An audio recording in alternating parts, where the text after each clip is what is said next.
The beginning of the whole stream is going to be me just talking. Oh, cool, it's working. It's working. All right. So, let's see if we have any audio, because I'm not sure if we do. All right. I've got another computer open right now so I can test it. It doesn't look like we have audio.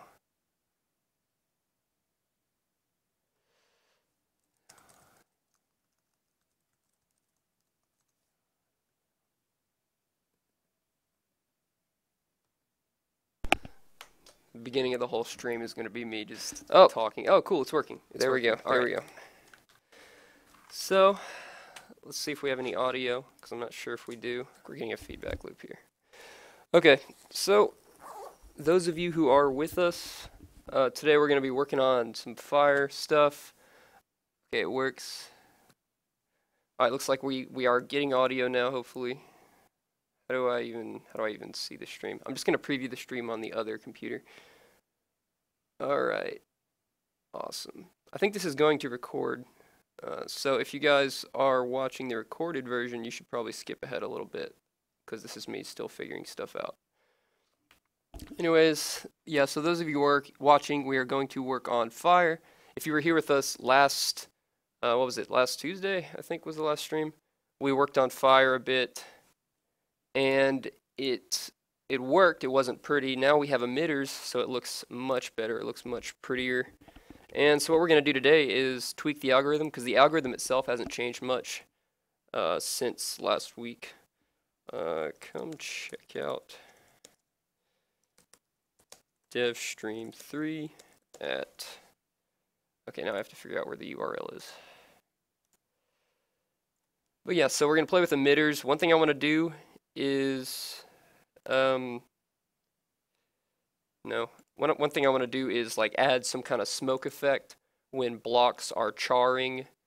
How do I even get to live events? How do you get here? Somebody linked it in another. You would think it would just be on videos, but it doesn't appear here. Ah, events, obviously. There it is. Okay, we're good. And mute it. So I can see your comments here. Oh, and oh, sweet. Look at all this. What is that? Cool audio. Okay, we're good. All right, yeah, it's going to be about a 4-hour stream. That's the plan.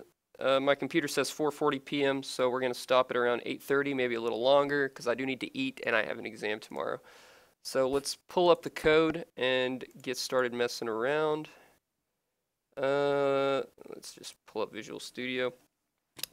Oh, and also soon I'm going to be starting a tutorial series on C++. So if you guys are interested in learning C++, hopefully my videos will help you out in that regard. I'm going to be trying to do a little better than some other tutorial videos I've seen.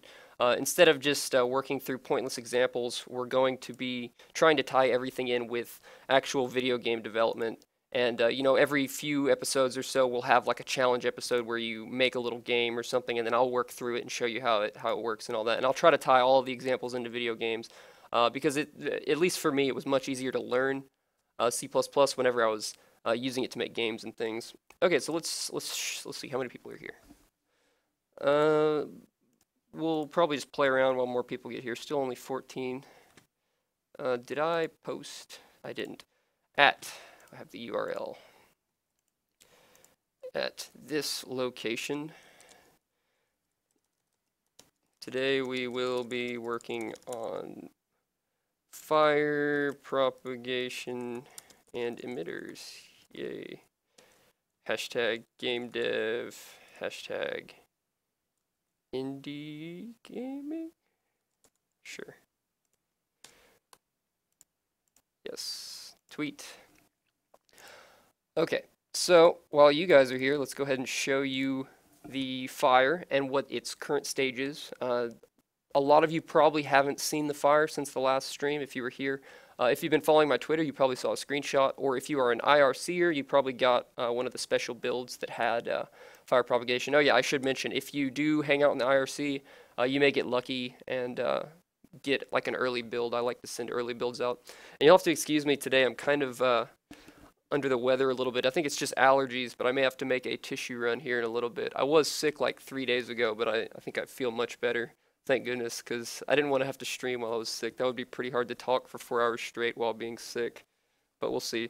Maybe today, if I start getting hoarse, we can just listen to some music. Okay, so we have, I think the console might be outputting stuff. No, we're good. So let's see what test is. Now let's make a new world. We seem to be getting a little lag. I think that's OBS. OBS likes to lag everything. Okay, we'll call it Fire. And okay, since I'm showing you fire, we need the appropriate music. Let's go to YouTube and play some tunes. Ah, yes. This is the one. This is the tune that we are going to play. Now greetings to the world. Vice of the one big gangzilla alongside Skrillex. Them for no. Alright, it's Fine Land. We mash up the place, turn up the bass and make them all have fun. How we ablaze the fire, make it fun them. We mash up the place, turn up the bass and make some sound, boy run. And we will end your week just like a Sunday. We mash up the place, turn up the bass and make them all have fun. Skrillex ablaze the fire, make it fun them. We mash up the place, turn up the bass and make some sound, boy run. And we will end your week just like a Sunday. We got some bugs, as you can see. I was messing with the rendering earlier.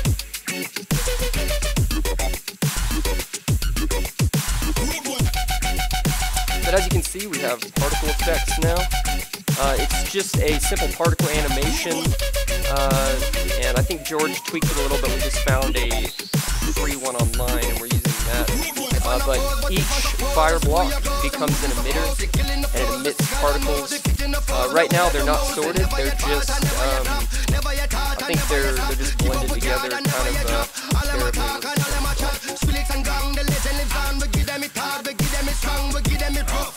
But yeah, so right now there's not proper blending. They're kind of blended out of order. It looks okay, but to get the best effect, what we're going to want to do is sort them back to front and do proper alpha blending, because otherwise, whenever we have smoke effects and things like that, it's not going to look very good. And we're going to make smoke, so you'll get to see that. So yeah, what is with this bug? I think what I was doing was I was rewriting the meshing. Yeah, because see, the meshing is doing something crazy. I was rewriting it because I'm trying to make it much cleaner and much better.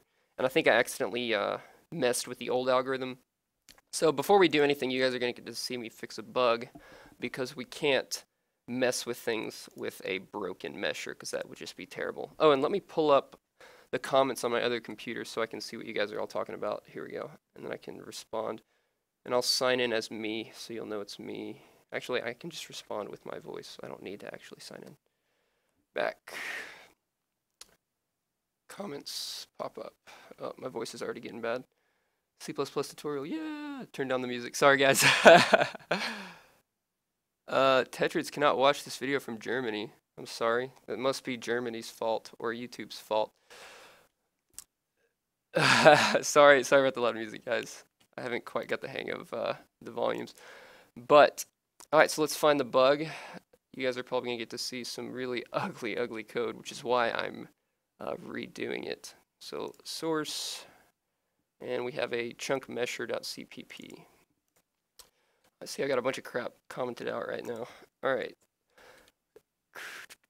Create chunk mesh. This create chunk mesh 2 is the new one I'm working on. It's just using a lot of elements from the other one.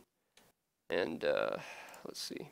What I might do is just grab a copy, because I don't want to go and look through all this crap. I'd rather just copy paste it from my repository, which I should be able to do without giving you guys my password. Let's see if I can successfully do that. Bitbucket. It's a private repo, so don't bother looking for it. There we go. 1953. I do have some other repos, though. If you look at my username, you might be able to find them. Oh, no. Sign in. Log in.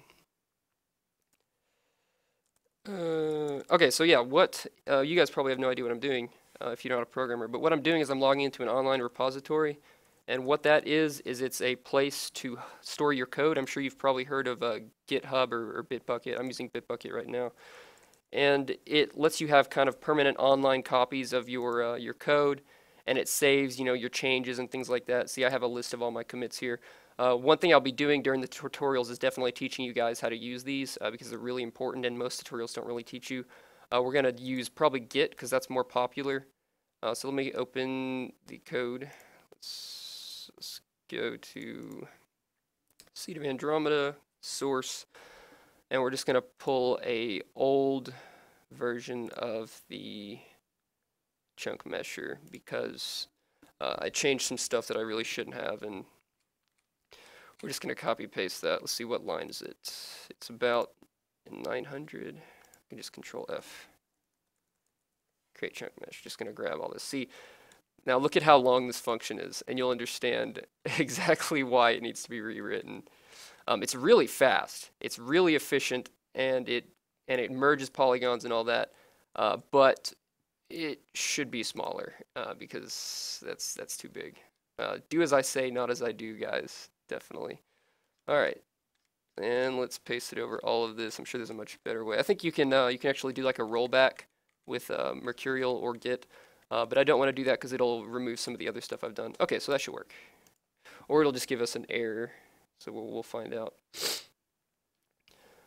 All right, so it's compiling. It takes a long time to compile, even with an i7, because I do have a lot of code now. One of the reasons it takes a long time to compile is probably because some of my header files are including a little bit more than they should be. And one thing you can do to increase compile time is use pre-compiled headers and things like that. So I'll probably be looking into that kind of stuff in the future. Tommy is gay. I don't think my comments are actually updating over here. Do I have to hit play?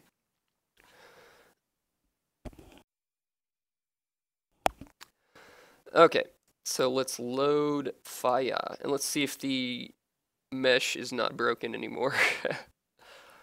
I think it was just the positive Y direction. No, it is still broken. That worries me. That worries me quite a bit. We don't need the mesh to be working in order for us to test fire, as you can see, but it is quite obnoxious looking at this. So yeah, this is probably something. See, I've been on the road all day, so I didn't really have time to prepare. So we're just going to mess with fire. And what is that? Oh, perhaps it's textures. That could have something to do with it. Let's look at the texture pack. I don't think it would, but I mean, no, textures all look fine. Let's switch to texture packs and see what happens.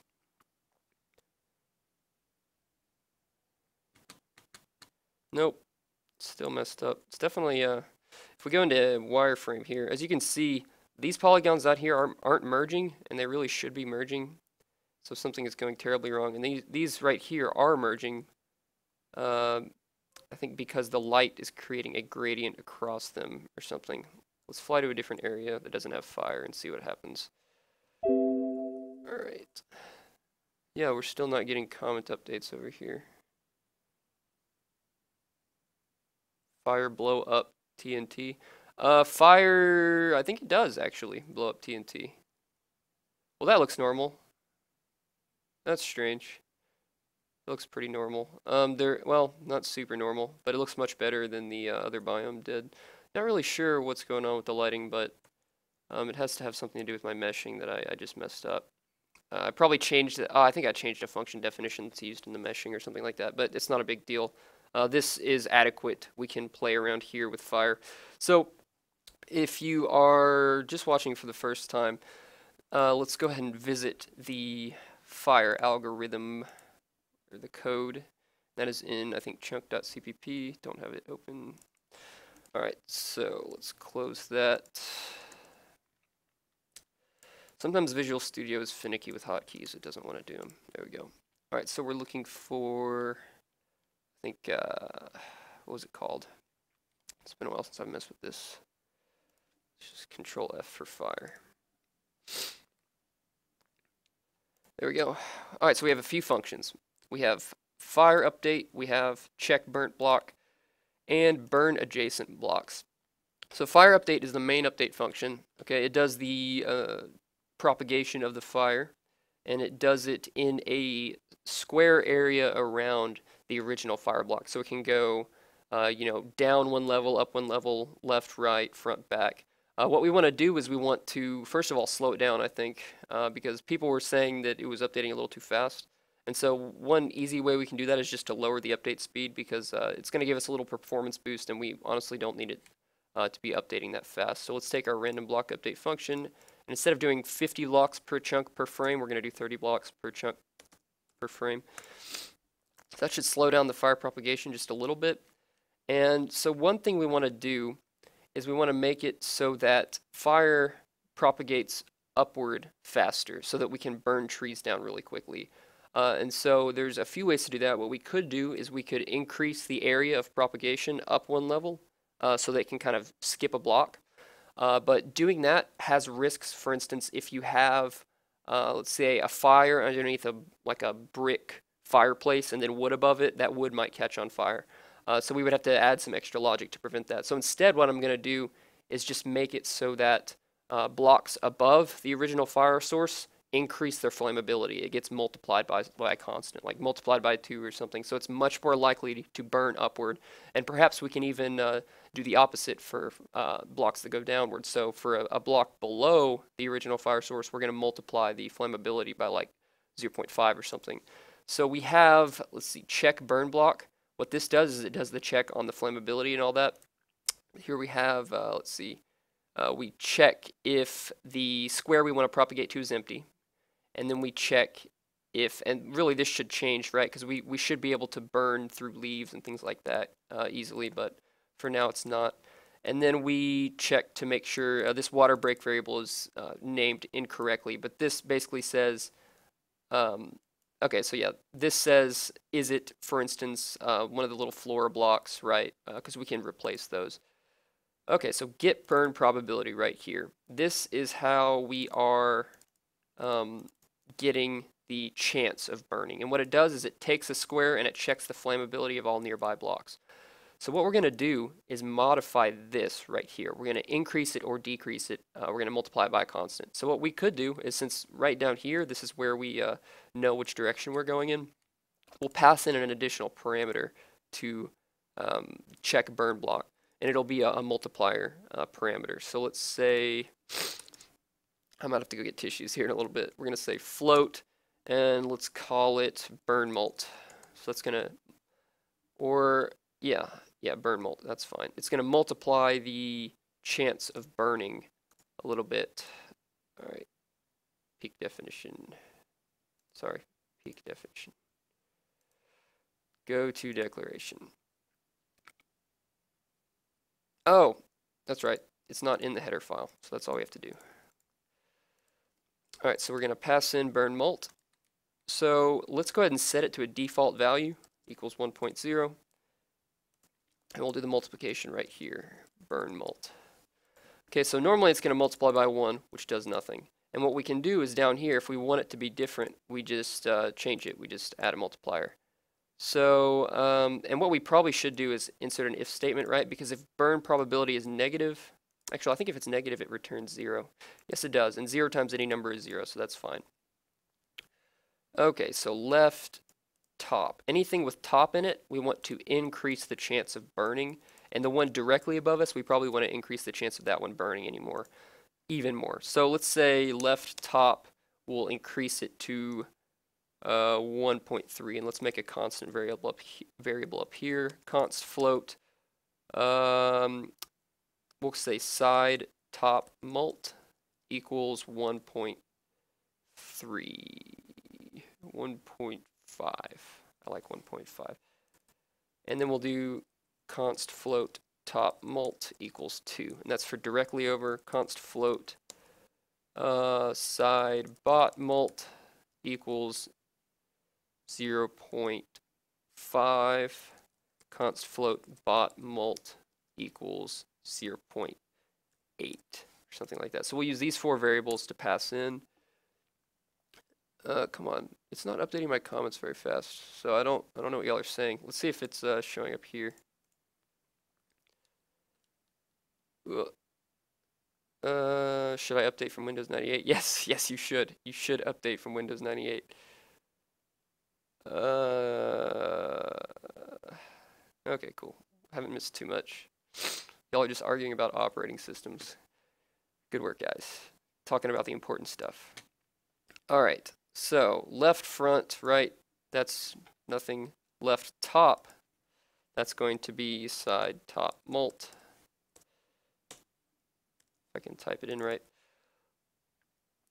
Okay, left top front, also side mult. Oh, I did the wrong one here. There we go. Yep, left top front, also side mult right there. Left top back, same thing. So left bottom, that's side bot mult. And same for front and back. Just changing our multiplier there. Right block 1, let's see, left front 1, left back 1. Left top, however, will be side top mult. Left top front, same thing, because these are all blocks that are above the original block. Left bottom, that's below it, so we'll use bottom, and we're almost there. A few more. Okay, front is 1, front top is side top. Front bottom is side bottom. And likewise for back. So we'll just copy this, back top, back bottom. And then finally, we have like 3 more. Top front, side top mult. And top back, we'd use the same thing because they're both on the top. And then finally bottom. So let's see, get top block right here. This is the one that's directly above our original block. So we're going to say top mult. And then this bottom one directly below, we're going to say bot mult. Top front and top back, we use the same respective ones, the bottom front and bottom back. Or top front and top back. Oh wait, did I do this right? No. Side bot mult. That's why I'm confused. Okay. So let's see if we notice a difference. We may not even notice it, but it should be working because we are multiplying. So let's say the flammability is 6. We're going to have a flammability of 12 if it's directly above, right? Or we're going to have a flammability of 9 if it's above and to the left. However, if it's below, for instance, directly below, what is it, at 0.5, we're going to have a flammability of 3. So it still could burn, but it's less likely to burn. And the flammability check, I believe anything above a 6 means it will always burn. I'm pretty sure. Yeah, sure. Let's see what happens. We're probably going to get crazy looking patterns on the ground when the fire starts messing with the mesh. Maybe we can fix that, but that's probably kind of boring to do in a stream. Alright, so let's see if it propagates upwards any faster. Fire uses brick texture, that's funny. Because it doesn't have a texture. It should be using some kind of default texture probably, but it's not. Alright, so this tree is on fire. As you can see, blocks are turning into charred blocks. The charred blocks are what we're going to want to smoke. So the charred blocks will create their own emitter, which emits smoke upwards. So it looks like it's going upwards pretty quickly.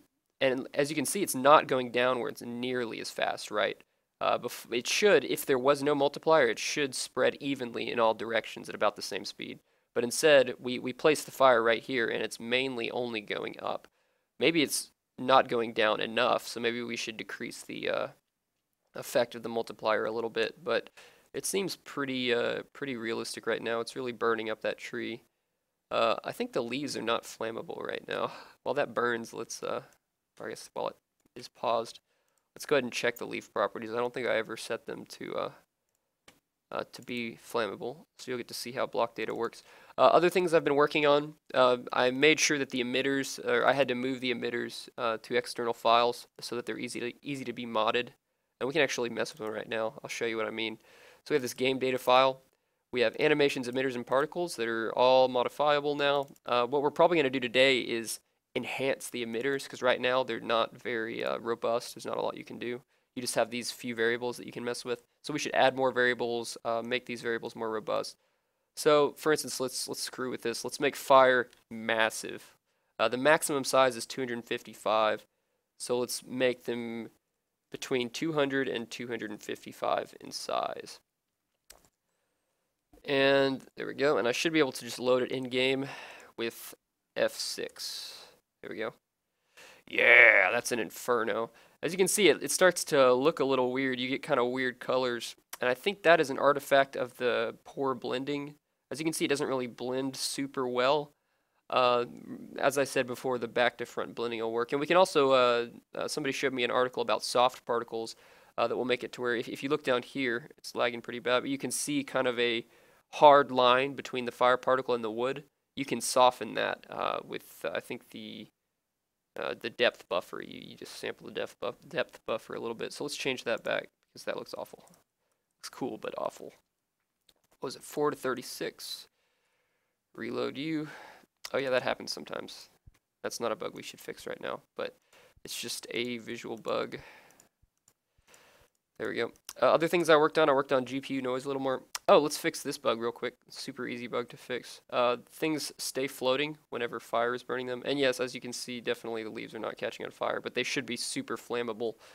Let's fix both of those things real fast. So we have, did I open up block data? I did not. Let's open up blockdata.ini. Should be right here.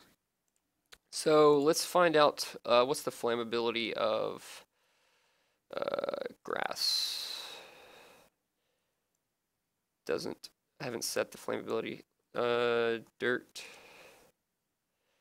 should be a grass block. Flammability is 3. Let's make the flammability slightly higher than that for leaves. Yep, I think the only leaves we're using are the deciduous tree leaves. Oh, it does have flammability. That's surprising. It's just not very high. Let's set it to like 5 at least. Leaves need to go, oh, we'll say 4. Slightly more than grass. Leaves need to burn up super fast. And just in case those leaves are not deciduous leaves, let's throw some other flammability properties in here. Yeah, even though these variables are in the game now, they're not being used by all the blocks. I have to actually insert them in. It doesn't really matter what order I put them in, actually, because it'll alphabetize them later. Okay, just toss it in here. Alright, cool. That's all of our leaf types currently. Right now we're not using them because the tree editor's not done. I wanted to work on the tree editor today, but we may not get to that. Okay, so that should be fixed. Now let's fix the floating block problem, and it's actually a really simple problem. I was just using an incorrect function, I'm pretty sure. So we just need to go to where the blocks are removed, and I believe that happens burn adjacent blocks, I believe. Or is it when the propagation happens? I think it's... Ah, here we go. Instead of accum break block, remove block, I believe. Yes, I just used the incorrect function. That's also the reason why the lights weren't correctly being removed. I just was using my own interface incorrectly. So what I need to do is probably change the names because the names are kind of ambiguous. Okay, so it's got a different definition. We got to pass in a setup list. Is break 1? Yes, falling check nodes. Falling check nodes. No force. Cool, none of that. Okay, so we need to pass in this because we don't have a copy of it here. And what is the definition of falling check nodes? It is a vector of falling check nodes. Yes. So what this falling check nodes vector is it's a vector of nodes that are used in order to check if trees are falling and things like that. Falling check node, and it should be capitalized, but it's not. So let's fix that with Control Q, Control Q. No, Control R, I believe. Yes. Capitalize that because it's a class. Camel case. Going to teach that in the C++ tutorials. A lot of this code is old, so it's not using some of the correct naming conventions that it should. All right, so we're going to head back. What were we doing? All right, so we changed that. Check nodes. We want it to be a reference because we don't want to copy the whole vector. That would be pointless. And we need to change the header file of chunk. What's the function called? Fire update. Current document. Okay, change that. And then we just need to change the call sites. So wherever this is called, which it's called in random block updates. So that means random block updates also needs this. We basically have to pass it through a series of, since it's not a global variable, we have to pass it through a series of function calls for it to actually be able to use it. Okay, go here. And I think this is the last time we'll have to do it. Alright, so we're just going to pass this into the fire update right here. And we just need to check the call site, which is in, I believe, chunk manager in, God, I hate that noise. Don't tell me what I can and can't do, Visual Studio. We go to update chunks, which is Control F. There it is. I think. Random block updates. May have to just Control F again. There it is, and we just right here, falling check nodes. All right, so now trees should fall when they are burned. One thing I'm worried about is that the fire blocks are going to act as a support because I don't think the supportive variable, if it's even in here, is working correctly. Let's check fire. Let's see. Supportive, yeah. Supportive is 0, but I don't think it's working correctly just because of a flaw in my floating detection algorithm. That's not something we could fix right now. Well, we could, but it'd be kind of boring. But it's definitely fixable. So what's probably going to happen is the fire is going to be levitating the tree a little bit, but then when the fire goes away, the tree should fall, in theory. Okay, so while that's compiling, I'll look at your messages.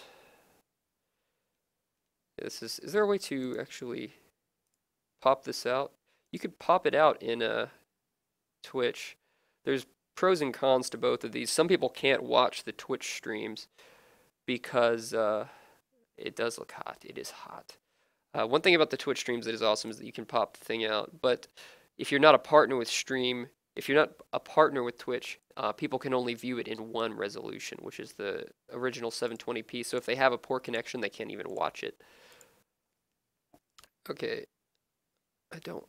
That's a huge function. Yes, it's a huge, huge function. Yay, it fell immediately. Most of it did. Let's burn something else down and see if it works. Oh, also, let's check that let's start a fire right here. Oh, that's awful. Look, it's, so what's happening, we can actually kind of see the error here. It's merging when it shouldn't, essentially, because it should be checking the light level. That's got to be it. It's not checking that the light level is equal, and I think we could actually easily fix that because let's go somewhere else.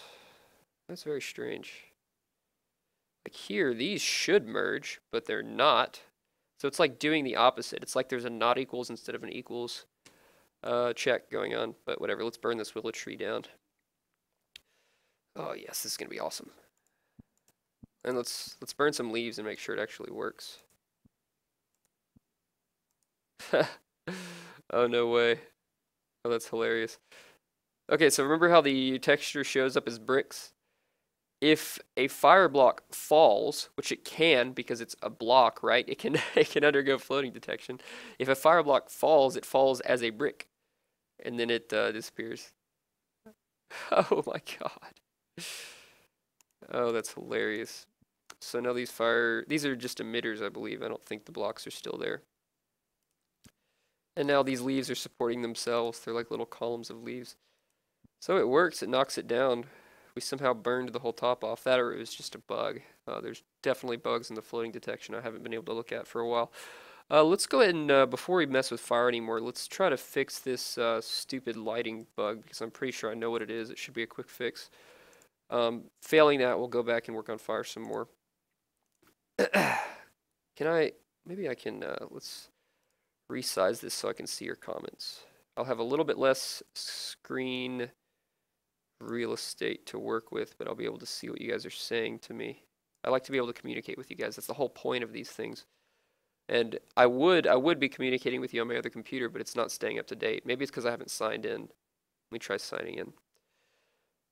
I heard Bunny say shorter code is always best. Typically, yes, you are correct. If shorter code is going to cause some problem like a performance issue, which almost always it won't, almost always.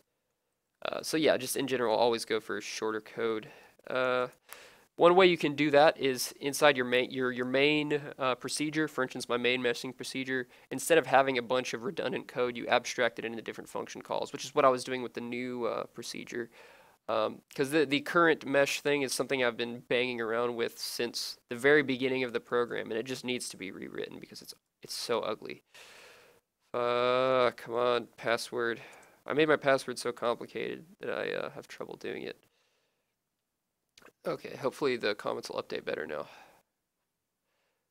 Okay. Twitch has bad servers, yeah. Scroll down. YouTube stream is better.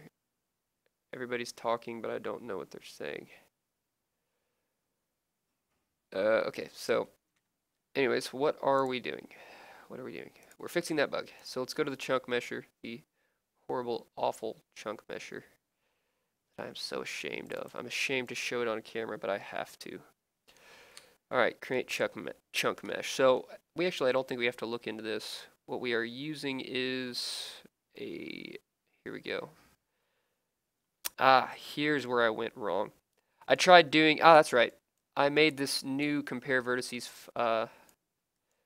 macro for my new function, trying to be all clever. But it doesn't work for the old function, so I just need to open up Bitbucket and use the old one, and we'll be good.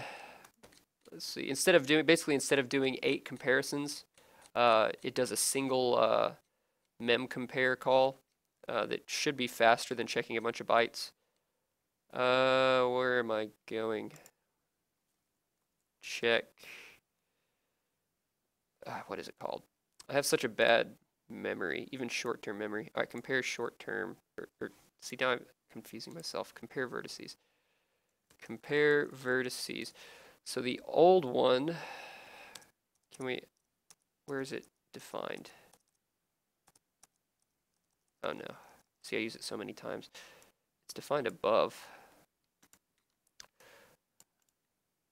Okay, that's commented out. Skip the comments. Here it is. Here's the old one. Oh, and another thing, do as I say, not as I do. I'm using a pound define instead of an inline function. Don't use pound defines. Always use inline functions. This is yeah, just ignore that. But this is checking if 2 vertices are equal, not exactly equal, because their positions can be different, their UV coordinates can be different, but it's checking that their light levels, their sunlight levels, their colors are equal. So now it's definitely going to work. When I say definitely, usually I mean 30 or 40% chance it's going to work, but I think the odds may be a little higher today because I'm pretty confident that it's going to be fixed. Let's open up fire and look at the ground.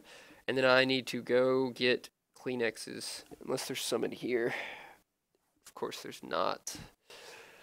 This isn't my room, I'm actually borrowing it. Yay, it worked. See, everything's fixed now. And now we can see fire turning into lovely brick blocks every time it propagates. That's hilarious. Let's, should we fix that? Or should we work on smoke? I say we work on smoke and just ignore it for now. We'll make it not happen. We'll go back to the old thing where it doesn't check floating blocks. Da, da, da, da, da, da, da, da. Where is... Okay. Fire update. Go down here, and we'll go back to the old way.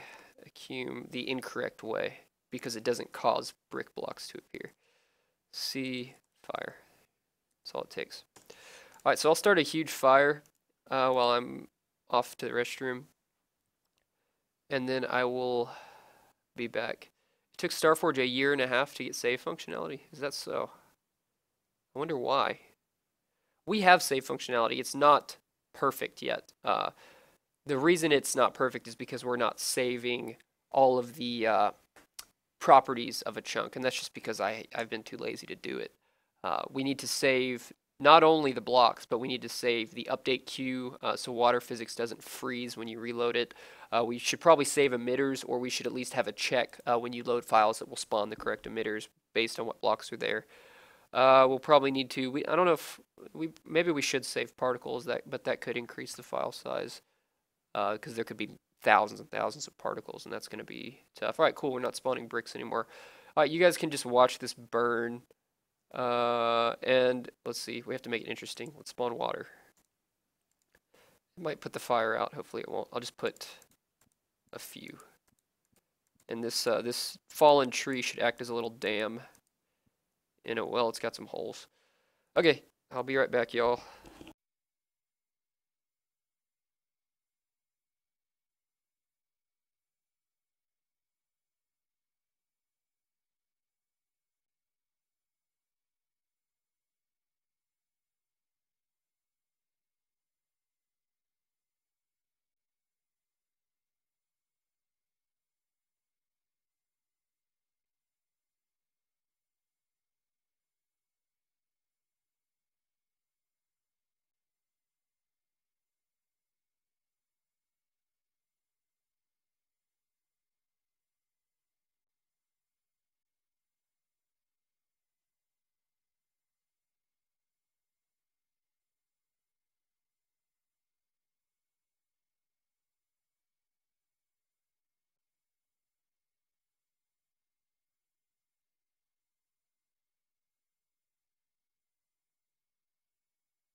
And we're back, and it looks like the water put out a lot of the fire, which is kind of neat, but that does happen. Oh yeah, somebody did ask earlier if, let's, I think the dirt tile's better with the default pack. Anyways, yeah, it does. The, somebody asked earlier if TNT explodes upon contact with fire. Let's find out. I'm pretty sure it does, but I don't actually know. We gotta wait for it to burn the TNT. I don't think, actually, no. TNT isn't flammable. The flammability property is not set, so let's do that. TNT, there we go. Flammability, and we'll set it equal to 6. Because it's definitely flammable. It's very, very flammable. Alright, here we go.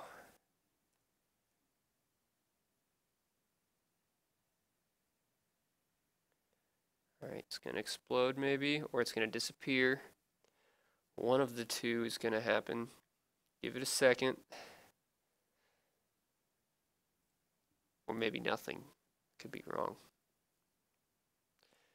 Did I save it? Yeah, I did. Let's place more fire.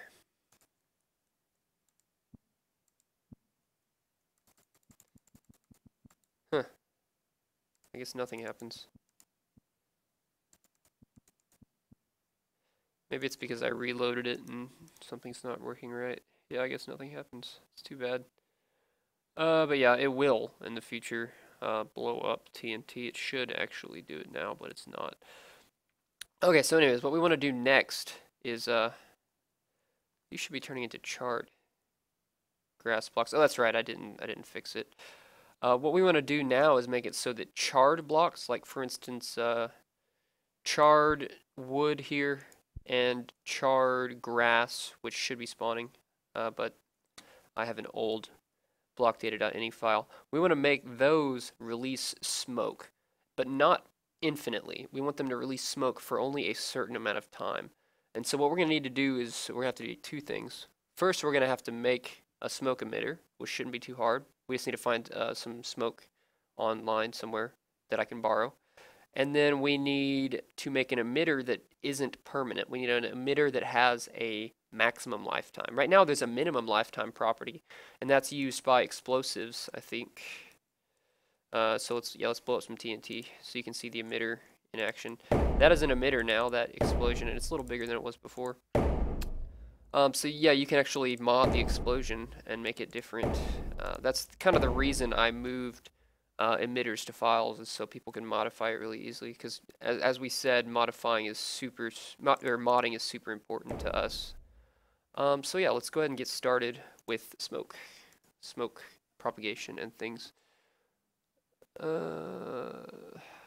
Reading comments real fast.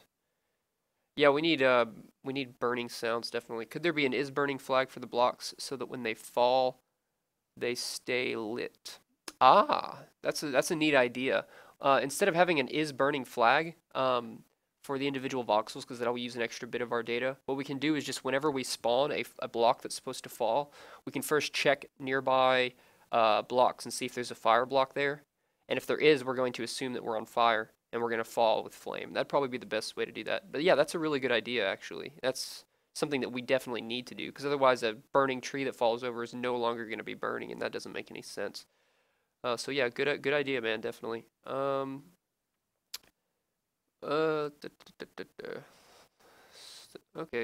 y'all are just kind of talking to each other. That's cool. Oh wait, this is the comments aren't updating again. This is annoying me. I'm even signed in. That or you guys just aren't commenting, but there's 43 people here, so I imagine you are commenting. So it's doing the same thing Twitch did. Twitch didn't do that either. So first let's change grass, right? Grass should have I believe the property, just go to wood. Deciduous. Do I know how to spell that? Yeah, I do. Charred wood, deciduous. That's not what I'm looking for. No, there it is. Burn transform ID. That's the call. So we need to change grass because it doesn't have it. Yeah, or it does. It's just transforming to dirt, of course. So charred grass. Charred. Can you not? Oh, match case. Duh. Charred grass. Can you find it? Yes, you can. This is 325, so we're just going to copy paste that over grass so that it correctly transforms into a charred grass block. And then what we want to do is have a new value for, let's go to fire. I like to copy paste, it's easier. We're going to take this emitter, we're going to move it to, we'll start with just charred grass. And we're going to give charred grass an emitter so that it emits particles. And instead of fire.emit, we're going to say smoke.emit. So we need a smoke animation somewhere. So let's see. Smoke animation texture. This almost never works the first try. We can just use, oh cool. Here's some stuff. This is a pretty neat one. Here's a pretty good one. Now the issue is some of these we may not be allowed to use, so we have to make sure that it doesn't say on the page that you can't use this. And even if it doesn't say we can't use it, if we're using it to test, we should not make it permanent in the game, definitely. Alright, I'm not going to read through all that. And I don't really like the look of that, actually. I really like the way this one looks. But it's on a white background, so when we turn it transparent, it's going to be really transparent, and I'm not good enough at Photoshop to fix that, I don't think. We could just use a temporary one that looks ugly. That's usually what I do. Just use some crappy programmer art. Okay, yep, we're going into a bunch of other stuff that's not smoke. Okay, so I guess we have these to choose from. Let's take a quick look and see. No, somebody made that. They're not giving us permission, I don't think. Post a link if you know of any good ones we can use. Until then, I guess we'll just use a, how do I see this? Until then, we can just use a temporary one for sure. Why do you have 2 rows of things open in Visual Studio? Because I do. Any other questions? Yeah, I like to keep 2 rows. The top row is a bunch of pinned items, usually things that I use frequently. The bottom row is things that I'm using just currently, but not permanently. Is it a bad idea? Yeah, probably. But what are you gonna do, right? Okay, so this isn't working. Smoke texture. It's just gonna be a texture. Smoke animation. Sheet, like a sprite sheet. This is looking a little better. Well, I don't want to spend the entire stream looking for one, so let's just maybe borrow this one. That one looks awesome. We're going to borrow this one and hopefully not get sued. We're not using it forever. Alright, save image as. Smoke 30 frames. We'll be sure to credit the artist with a text file, just in case. But again, this isn't going to be permanent. Let's go to Documents, Visual Studio, Projects, SoA, and then SoA, Textures, and we'll just dump it here. Smoke.png.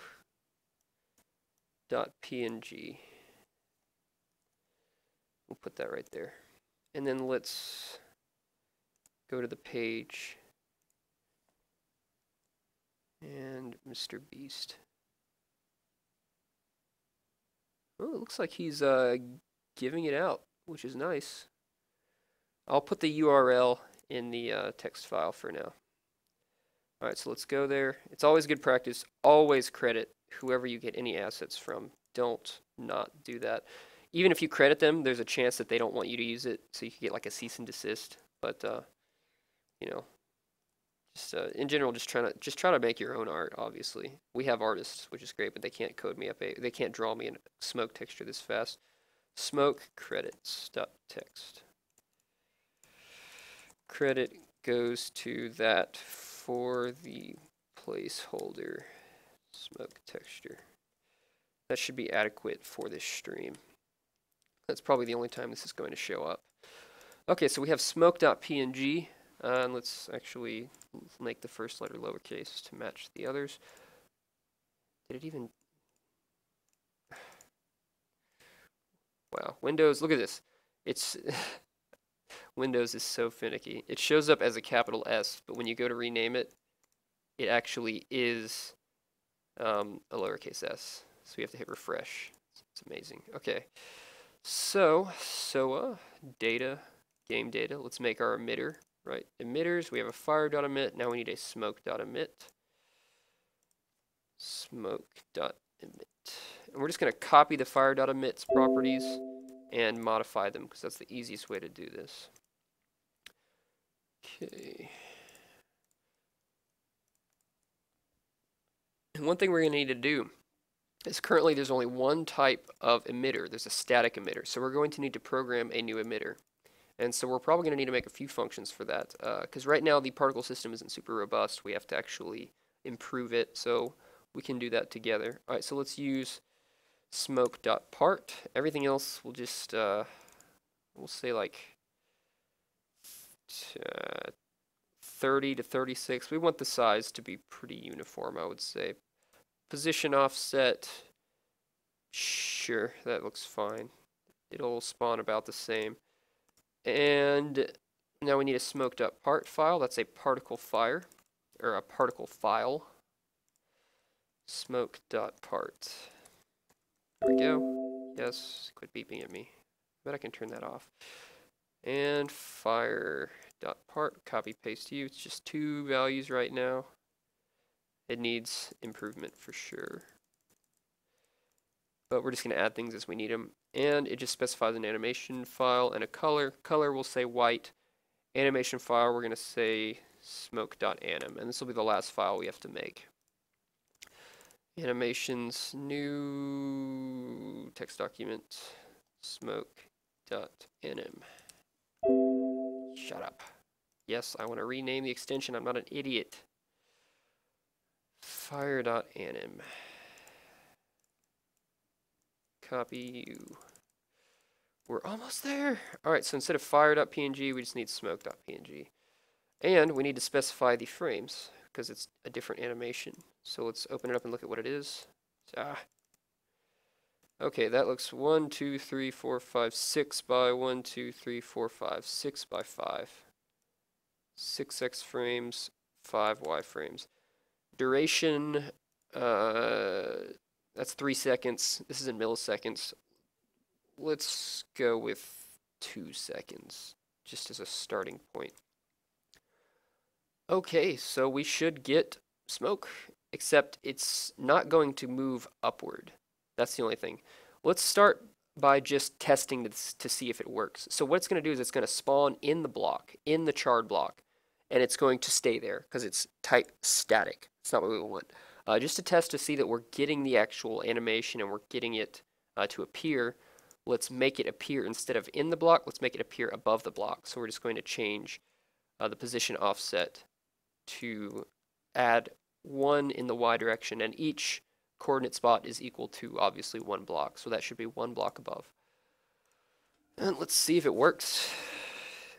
Remember, there's always about a 20 to 30, 40% chance that it does, or that it does work. Wow, why doesn't it update? YouTube, what is this? How do I make you update? I don't know. I only get comment updates on this computer. It doesn't work on my other laptop. Not sure why. It's even playing, but whatever. Okay, Faya. So we should see 2 new things. We should see charred grass appearing, and we should see some annoying looking smoke appearing. Yay! But now we're not seeing the fire animation. That's interesting. And we're seeing some boxy artifacts going on. Oh, and also remember the smoke is going to stay there forever. That's a problem. Let's see, where's fire? What is fire doing? Maybe fire is using the wrong animation. Oh, fire is using smoke. Isn't that neat? So we have here a bug, I believe. I bet you if we, let's see, fire.emit. Oh, it's because I changed the wrong one because I'm dumb. It's not a bug, it's just me being stupid. So smoke.emit should use this. Now I wasn't seeing any fire, so I'm worried that maybe smoke wasn't working. And it looks like we're not too far behind. It's probably like a 20-second delay on the stream, maybe 30 seconds from what I'm seeing over here. Have you guys said anything important? Hey Ben, what's up? Hey Roy boy, I know you. You made lead flammable, not TNT. Oh, Soupy. Thank you so much for telling me. I bet you've told me that like 100 times, judging by your caps. So lead is flammable now. That's great. Fire? Yes, fire. Okay, go away, fire. We want you to make smoke. Come on. And like I said, it's going to look terrible because we aren't sorting, or it's just not going to appear. So it looks like charred grass is just not spawning any. Let's delete all the fire. Put it out with our bare hands because we're a man. Alright. And then we'll grab charred grass. Perhaps I didn't save it, or perhaps no. Ah! So what's happening is that actually looks kind of neat. It just needs to move upwards, right? It almost looks like it's playing in reverse. But what's happening is whenever these blocks are getting placed, they're not being placed as much as, I guess, transformed. So they're not triggering the emitter event. So we just need to do that. We just need to change that. Delete or cancel. And since I've been kindly pointed out that I messed up, let's go ahead and fix that. I think block data is open. I have too many things open. Here we go. First, let's fix lead. Was it lead? Oh, LED, perhaps? Who knows? Let's just go to TNT. Yeah. Yep.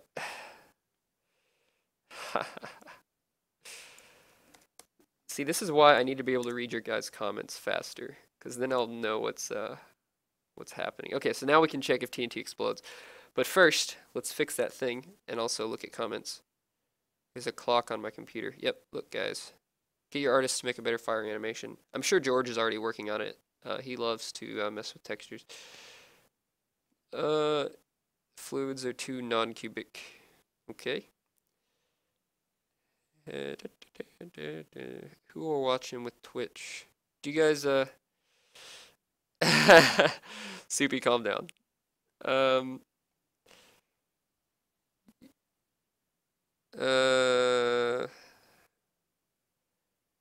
Will smoke give you lung disease? Yeah, I actually added that feature in last time. Smoke does give you lung disease. What? Notepad++, yay, everybody's happy about that. Fart animation sheet. Yeah, it does have a shit chat box, Bunny, I agree. I'm trying, Con, #1, I'm trying to read the chat, I'm sorry. Yeah, this chat is updating, but I have a chat on another computer that's not. I'm trying, because then it'd be much easier, so I wouldn't have to switch between, and you guys wouldn't have to watch me reading the comments. I guess it's better this way, because then you guys can see what I'm reading. Soupy, goddammit. Okay, I'm reading you. Woe 4. Diggly Jiggly, nice name. Boss Burr implemented lighting. It's a flood fill algorithm. Google that. It uses breadth first search. I'll probably do a blog post. I need to do a blog post soon. I'll do a blog post showing my entire algorithm. I'll go ahead and share that with y'all. So just I'll probably announce it in a video maybe, or just keep checking the forums, because the forums will definitely have a what is it? It'll definitely have a post about it. Can I post a link to Simple Smoke Billboard on Skype? Oh, yeah, go ahead, Bunny. Go ahead. I'm sure this is way, way behind. The limits with live code compared to C++. I'm not sure what you mean. Okay, everybody's telling me how much I screwed up. By quality of leaves, if they're wet, there should be more smoke than when they're dry. Yes, we're actually going to do some stuff like that for sure. Okay, that's enough comments for now. Okay, it doesn't look like it's updating again, but we're gonna hope it is. Okay, now, I lost my train of thought. Oh, we're fixing that thing. Burn adjacent blocks. This is the one. So here's the issue right here. We're just setting it equal to it, right? And we're not doing the proper emitter check. So what we just need to do is add a check here that places an emitter. So if b burn transform ID, what is this? If blocks, b burn transform ID. So we're going to check if that block type has an emitter, right? If that's true, then we're going to place the emitter. And the function call is particle engine dot add emitter. And we're going to pass in the emitter, I believe, is the first parameter. I have 2 overloaded functions. That's not the one I want. Yep, base emitter, and then we need position, which is x, this is the chunk x plus x, here, we need a dvac 3. X plus x, y plus y, z plus z. Is there anything else? Block type, that is this. And this is actually an unneeded parameter, I think, but that's okay. Alright, so now we should be getting emitters, which is good. Alright, and we need to actually copy paste this a few times.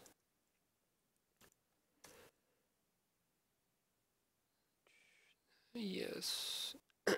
Excuse me.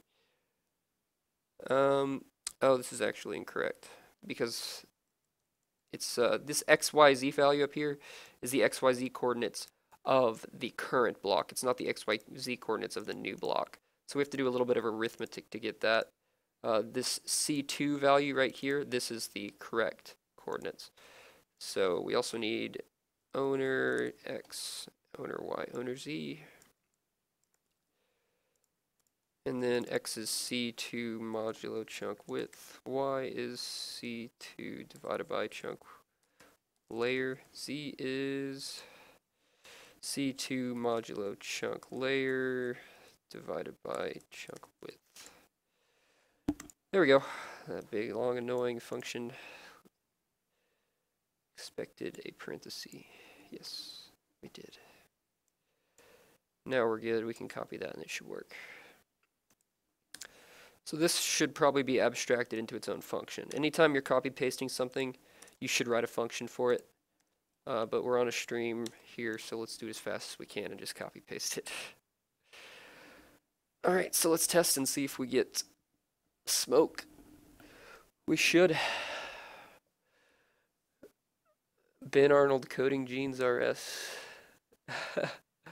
We have picked a company name. I'm not going to announce it yet. Because we don't have the company yet. So we'll wait till after we actually make the company. And we're probably not going to make the company until next year because there's not really a need to do it yet. We're not going to be trying to get any money until next year because we don't currently money isn't going to speed up development because we are tied up with school or work or things like that. Like right now, Seed of Andromeda isn't a full-time job, unfortunately, but it will be next year, and that's when we're going to start the company. So here we go, fingers crossed. Let's see if it worked. We should get, there we go, we got smoke. It worked. Cool, so now all we need is, okay, so here's what you can see immediately. The smoke is in front of the fire in some cases, right? Doesn't that look awful? And that is because of the alpha blending, that it's incorrect. We can't write, we need to write a radix sort, and that's kind of a tough sort to write. I don't know if I can write a radix sort bug-free in a few hours because I have to actually Google the implementation and see how it works. But what we can do is, first of all, make it so these smoke particles have a life, or these smoke emitters have a lifetime instead of lasting forever. And we can also make it so they move upwards. So we're going to need to program a new emitter type. To handle emitter particles that aren't static. And if you're wondering why I get so much lag when you move close, it's because Seed of Andromeda is largely fill rate limited. What that means is on each of your pixels on your screen has to be rendered with your graphics card. Whenever you have a bunch of particles that are covering the entire screen, it means that you're having to render to each pixel multiple times, hundreds of times even, thousands with this many particles. So that causes your FPS to drop. If you fly far away, you regain FPS because you're rendering to less pixels, right? The further away you get, probably the more FPS you're going to get to a certain point.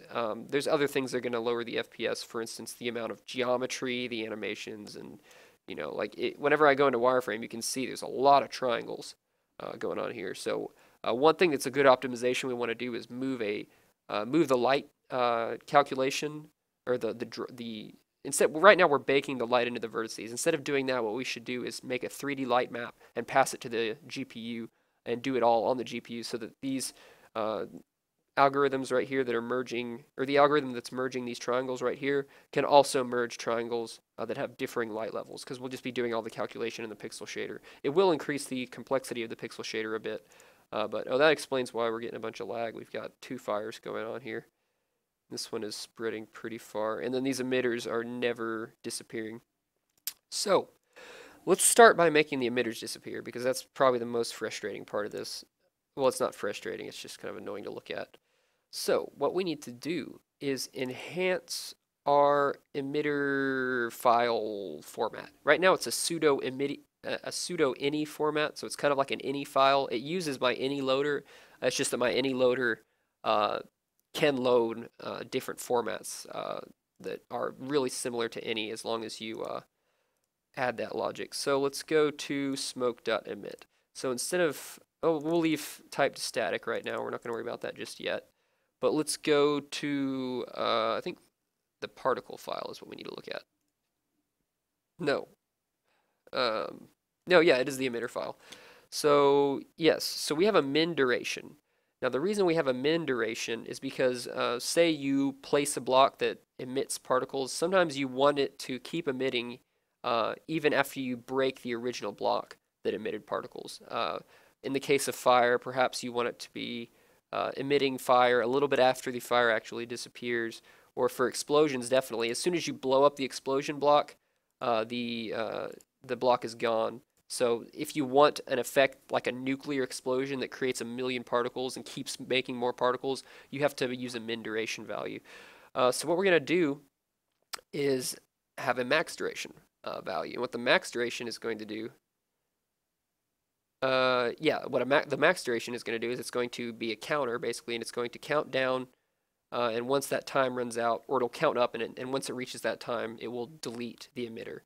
And then what we're going to want to do is apply a linear gradient to all these values right here, so that, for instance, as the lifetime of the smoke emitter comes to a close, we want it to slowly emit fewer and fewer particles. We want the particles to get smaller and smaller. We don't want it to just cut off immediately, right? But for now, we'll just go with the cutoff, and we'll add a max duration value. Max duration equals, and let's say this is in frames, not seconds. It should be or it's not in milliseconds. It should be in milliseconds, but I can change that later. So let's set it to, I don't know, we'll go with 3 seconds, so we'll go about 180 frames, maybe 160, accounting for a little bit of frame loss. Alright, so max duration, 3 seconds is way too small. Let's just go for broke. Let's just go for 1,000 frames. That's a long time. 500. We have to 500. Alright, I'm drawing a line. We're going to say 500. We want to be able to at least see it happening. So after 500 frames, it will disappear. So we need to enhance our little ini file here.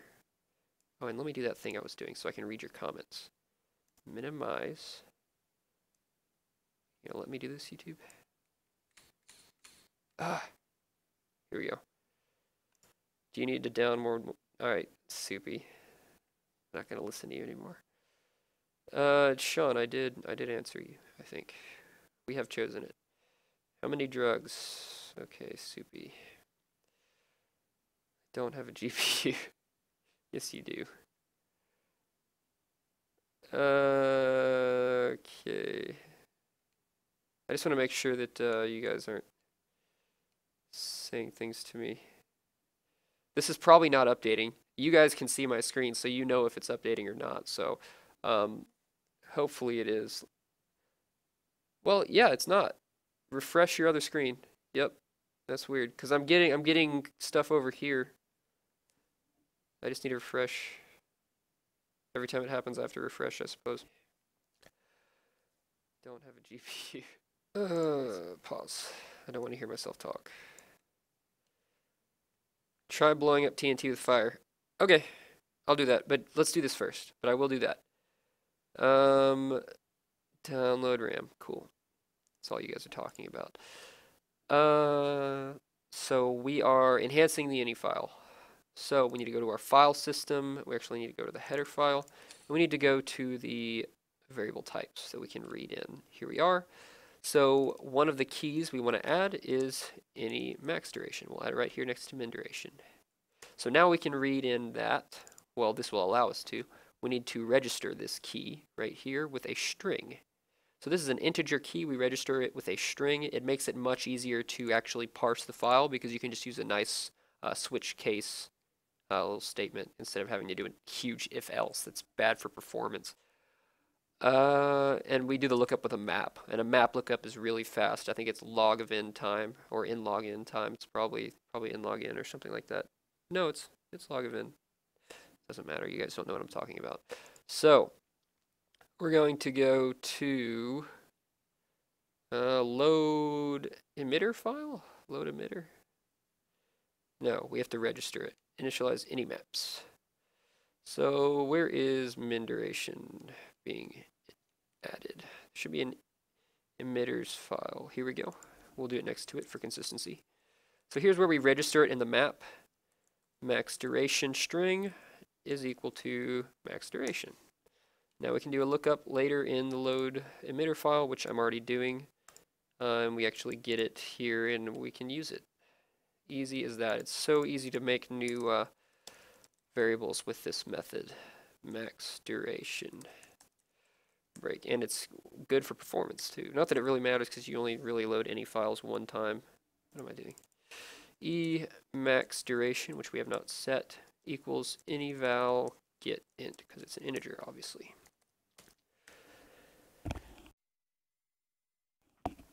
Okay, go to definition.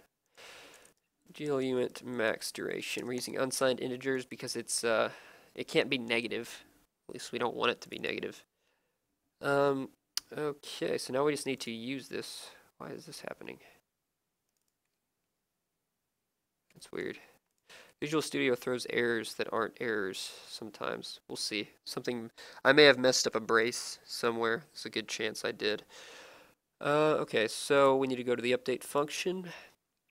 Alright, so all we have to do is use this dt value and check against max duration. So if we can actually do it, we're going to assume min duration is always less than max duration. If dt is greater than or equal to max duration, then we're going to return 1. And returning 1 will cause the particle engine to delete that emitter. That's already taken care of. Okay, so that should be good. It should be enough to do that. Let's go ahead and give a default value to max duration. And let's initialize max duration to like 99999. Like we'll say int max. We'll set it to a huge integer so we don't have to do 2 if statements to check if max duration is set. We'll just initialize it to a huge value in the constructors. So max duration will set you to int max.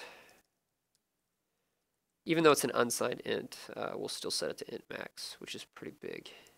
Plenty big. I don't think you're going to set your max duration to be bigger than 2 billion.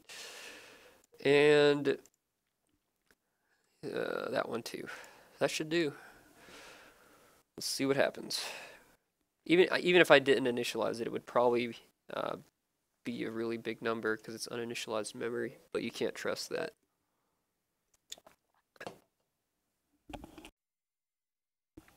Alright, let's see what you guys are talking about.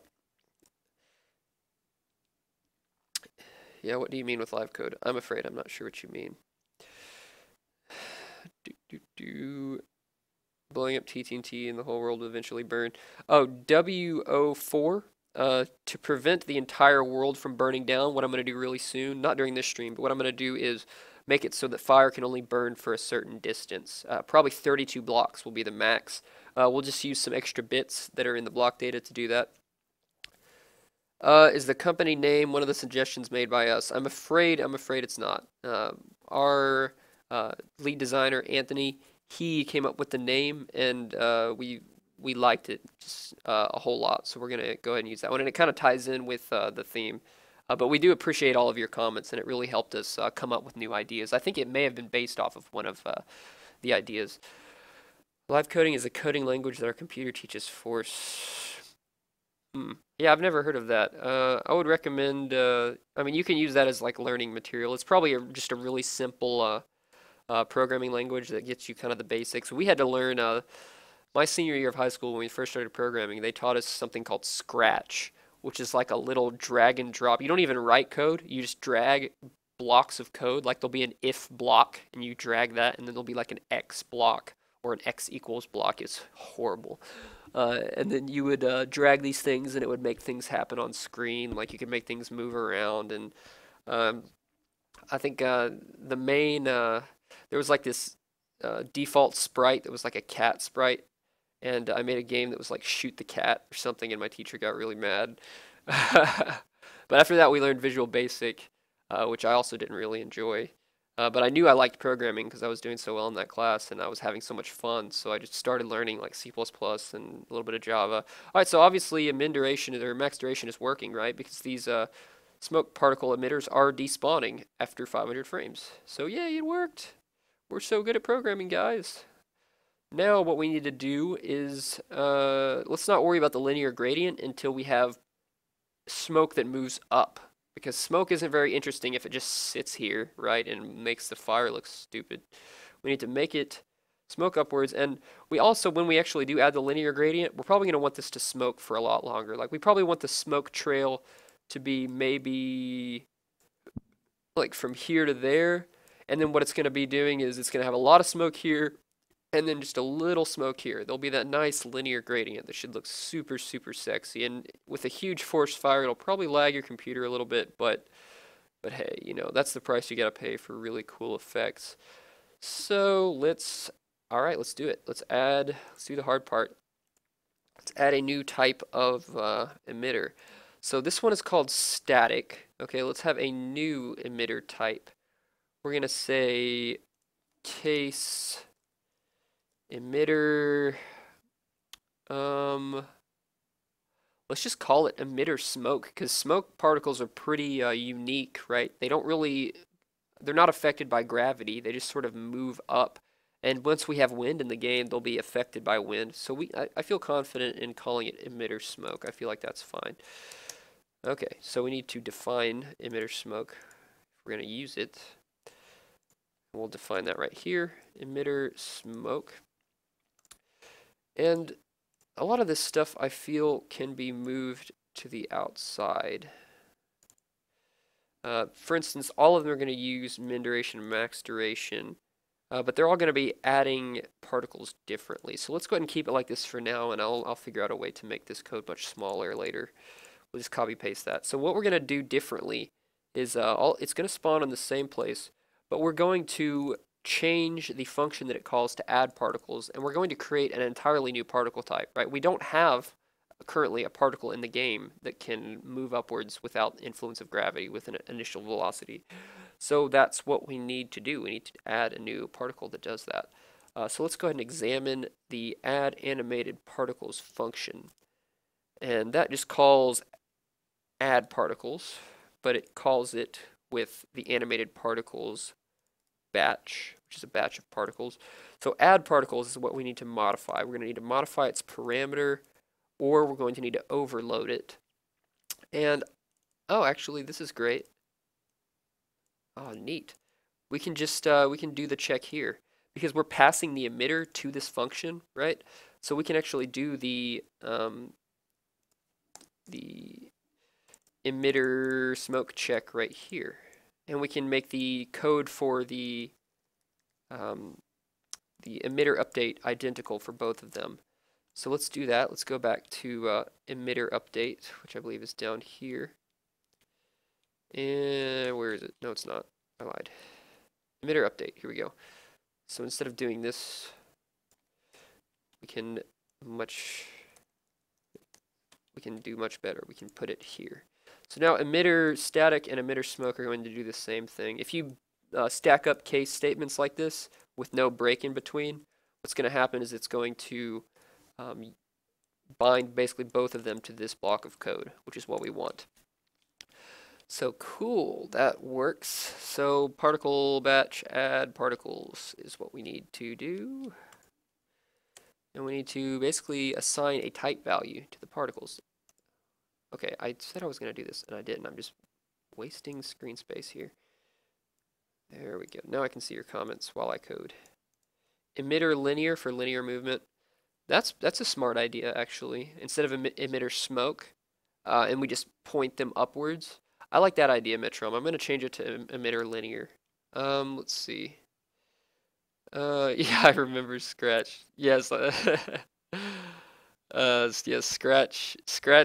I mean, it's good for learning. You know, it taught a lot of people to learn. It was, at least for me, I thought it was a little too basic. But the teacher who was teaching us really didn't know how to program at all. She was kind of an airhead, I'm sorry to say. And she was just like reading through the manual of Scratch, like helping us work through the examples. Like every time we had a question, she would just be like, "Oh, I don't know. Can somebody come help?" And it was awful. But yes, Scratch. You need a semicolon after each line of code. Brackets are for loops. Oh, you're just talking about languages. Okay, cool. So, I keep getting distracted. What do I have? What am I doing? Oh, I'm changing it to emitter linear. That's right. We can do that really quickly. Emitter smoke replace with emitter linear in entire solution. Just like that. Yes, I know I can't undo it. All right. Then I want to change, let's go to smoke.emit. We're going to say linear. All right, so we're going to need to add some new variables in here, right? Since we have a linear type, we need to specify a direction and a velocity. I wonder if constant is better than linear. No, linear is fine because it's kind of moving along a linear line. That's fine. So, okay, we have type linear, and we need to go to add particles to modify that. And this is what happens when you have too many functions in one file.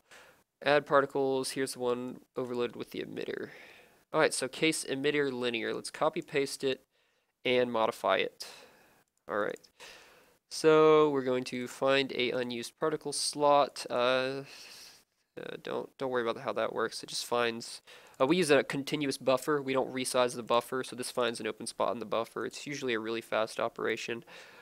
And then this sets the random position. That's what we want. So here we have velocity equals 0, right? That's going to need to change. And it looks like we aren't setting a particle type. Let's see if there is a type field. Particles j dot type. We do have a type. Am I setting it? Or am I just have it there? Is that a byte? It's an int. So type equals particle smoke. No, particle linear. And let's peak definition for particle fire, or either one of these really. I don't think these, who cares? Particle linear. Okay, so we're setting the type field. It looks like that's the only different thing we're doing here. You know what else we should do? We should have a particle none. And yeah, these actually, I don't think these are being used the way I'm thinking. Because we actually don't want this to do anything special. We're just going to do this. We're going to say particle none. That's text ID. What am I doing? Particles j dot type equals that. Particle none. Go away. So now we need to make this particle linear value do something, and then we also need to set a velocity. Oh god. Okay, so just to do a quick test to make sure that this code is working. Remember, you always want to unit test as much as you can. Let's set the velocity to directly up, and that seems really fast actually, because that's every frame. Assuming 60 FPS. There's a time step that changes that, but alright, so there's that. Position and everything else is the same. So yeah, this actually could probably be, instead of being copy pasted, it could be reused. Alright, let's go to the particle update function and do a switch statement with the particle type. So here we have update animated, and it calls a update function somewhere. Or does it? I don't even think it calls an update function for the particle. I think the animated particles don't update because they're all static right now. So we're going to go ahead and add one, it looks like, unless I'm blind, but it looks like there isn't one. Cool. So, blah, blah, blah. Particles I, let's do it right here, it doesn't really matter. Particles I dot update. So we could do an update with a switch statement, or we could just do, yeah, we should do update with a switch statement. And we have a bunch of parameters that aren't needed. I'm trying to think what the best way to do this would be. Should we do an overloaded function, or should we do... Let's overload the function. Let's do that. Let's have, currently the particles are kind of hard-coded to always behave like the bouncy particles when you break blocks. Animated particles are different because they just don't call that update function. They never update. All of the updating is done by the actual particle batch. It just changes. It just basically calculates the frame. It doesn't actually really change, I don't think, the particle's values at all. So what we're going to do is have a new update function that will change these values. So let's go ahead and make it. That's the definition. I want to go to the declaration. So we'll go inline, sure. Inline bool, sure. Update, no parameters. All right, so this is going to be a update that doesn't do anything but like move the particle. I always do that. And we're gonna copy that. All right, so switch type, lowercase type, in case particle linear. If it's anything else, we'll just do nothing, right? We'll just let it skip the switch. So if it's a particle linear, we're going to say position plus equals velocity times speed factor, GL speed factor. Or actually, I think it's going to be physics speed factor. I forget what my variables are called. Phys speed factor. We have two separate, since we have two separate threads running concurrently that are doing two things, rendering and physics, they each have their own speed factor values, which is calculated by the DT kind of thing. It's currently it's a variable time step, so physics needs to be changed to a fixed time step. It works for now, but fixed time step is better because it's more deterministic. Oh, this is a float times a double. So let's just cast that to a float. I keep it as a double for maximum precision. You don't need to do that with a speed factor variable, but I am. All right, that's like all we do, right? Since all the particle is doing is moving upward, all of the animation and all that is already calculated. All we got to do is change the velocity. So, cool. That should actually work. Since the velocity is being hard-coded to directly upward, we should see the particles moving up and then eventually disappearing. They're going to disappear as soon as the animation ends, and that is specified in smoke.anim. duration 2000. This is the amount of time the smoke particles will stay, and then it calculates how often they should switch frames and stuff using just this value. So the higher that value is, the slower the animation is going to look. Right now this repetitions value does nothing, but I probably want to add this so that you can repeat an animation for a few times. So if I set this to 1, then instead of looping every 2,000 frames and then disappearing, it would loop every 1,000 frames. Build errors, yay! We haven't had too many build errors yet. Code generation failed. Must return a value. Thank you for telling me. It must indeed return a value. Return 0. We're not using the bool, but we might. In particle update, the bool returns a value if it should disappear. And I don't even think I do that anymore. It used to be used when the player would pick up a particle, but now particles are not pick upable anymore. Instead, we're going to have a new class, like an item class that falls out of the box that you pick up. I just haven't done that yet because I think we might want to script that. We're not sure. There's just other engine stuff we need to do first. So, what are you guys saying? I can't see you. Please open file lolcats.txt. I have no clue what you guys are saying. Lol code. Oh, I've seen that. Yeah, I've seen that before. It's pretty funny. Buy our pack. I'm sure you're already gone.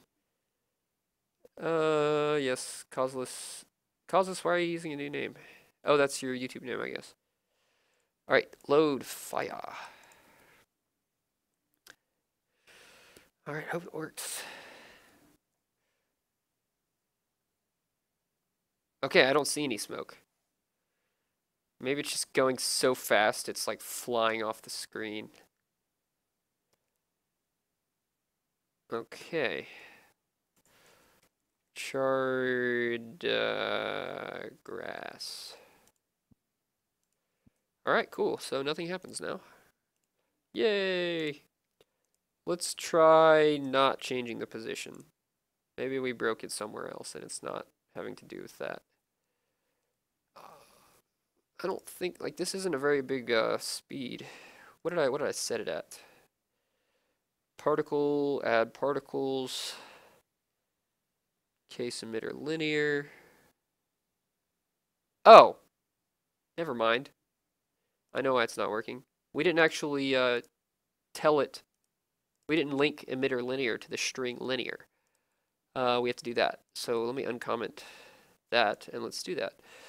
So that happens in the load emitter function, which is in the file system because that's where the file stuff happens.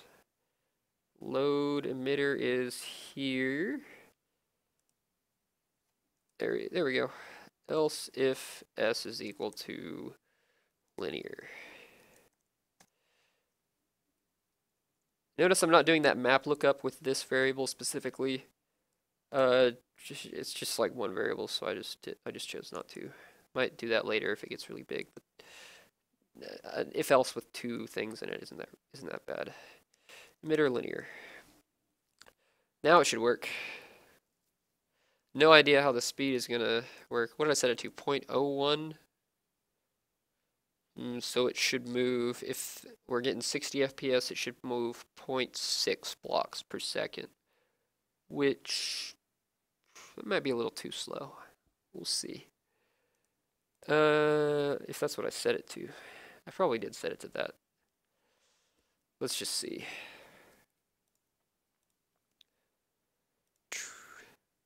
What's an IRC? Internet Relay Chat. It's just a chat room, basically.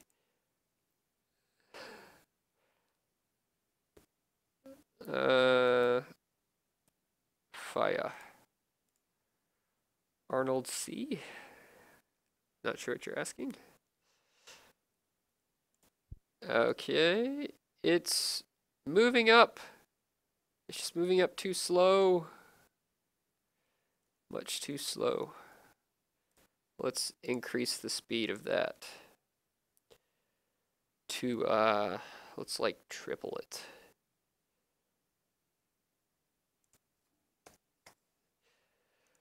Cool, so it works.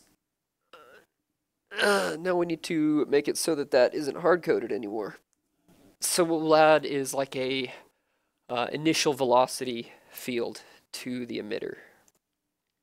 So what did I change here? Oh, yeah, don't want that.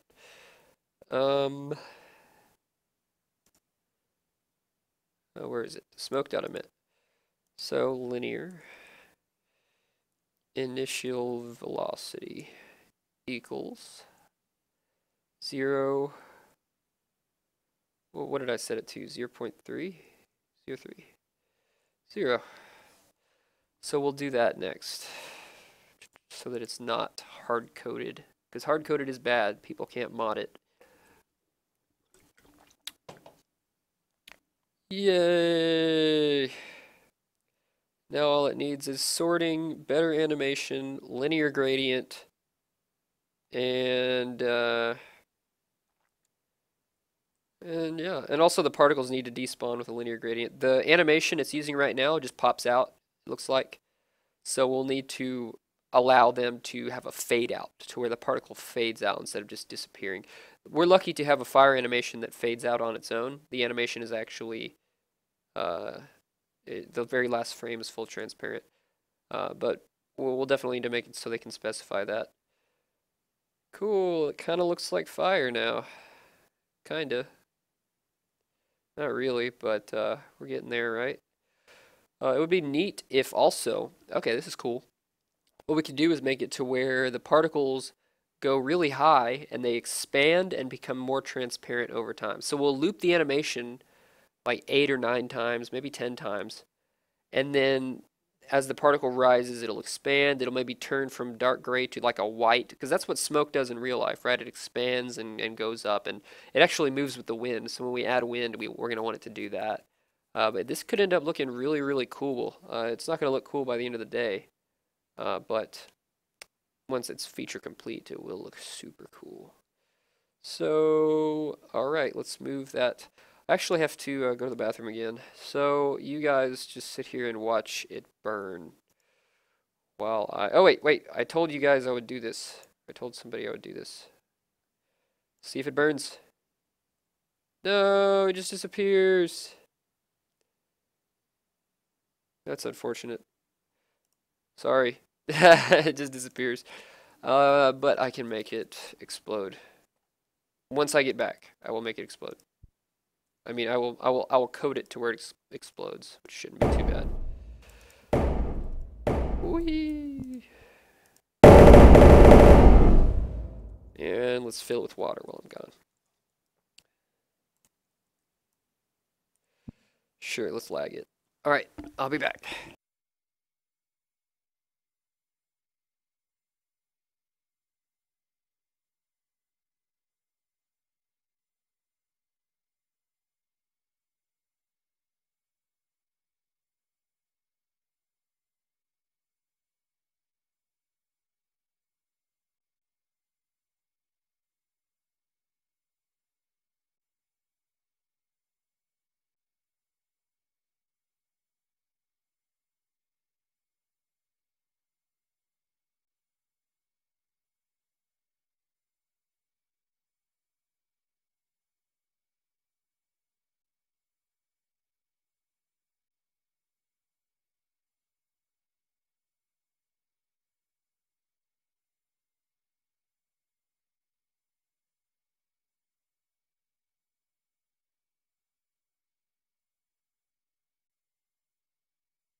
Alright, and we're back, and we're getting a smooth 12 FPS. Beautiful. Oh, I see a tree is burning down in the background. Well, not really burning down because it floats, but you know, there's no smoke coming off of the tree simply because the charred blocks of the tree don't release smoke. Remember, we actually set an emitter value in the blockdata.ini that is not being set for any of the other ones. What a mess. This world is lagging quite a bit because we have a lot going on. That's okay. Lag. So we were moving the thing to an external file and we were making it so TNT explodes.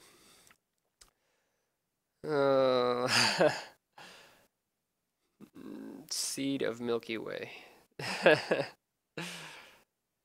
Fourier wave transforms, no thanks. Y'all talking about math? You nerds. Oh, you guys are looking at that. That's Galois field arithmetic. I don't think you guys can actually solve. Well, maybe you can. That's just describing, you use polynomial equations in Galois field arithmetic. It's a way to do erasure coding. It's like, if you've heard of RAID, erasure coding is another way to do fault tolerant storage. This is the stuff I worked on last summer during my internship. It's really boring, I'm sorry, but it's kind of interesting, the way it all works. It uses just like matrix algebra and stuff to encode data on more disks so you have fault tolerance. So hard coding, bad. Initial vel, cool. We just need to do the usual, usual file system stuff. Any initial vel, good, and we'll put that. Oh yeah, we have to do down here in initialize any maps. Gotta put it here, and here's emitters.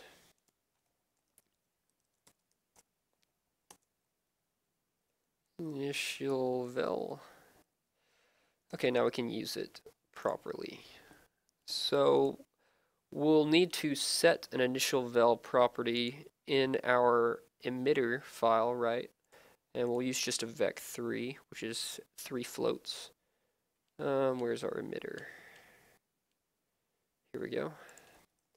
glm vec3 initial vel.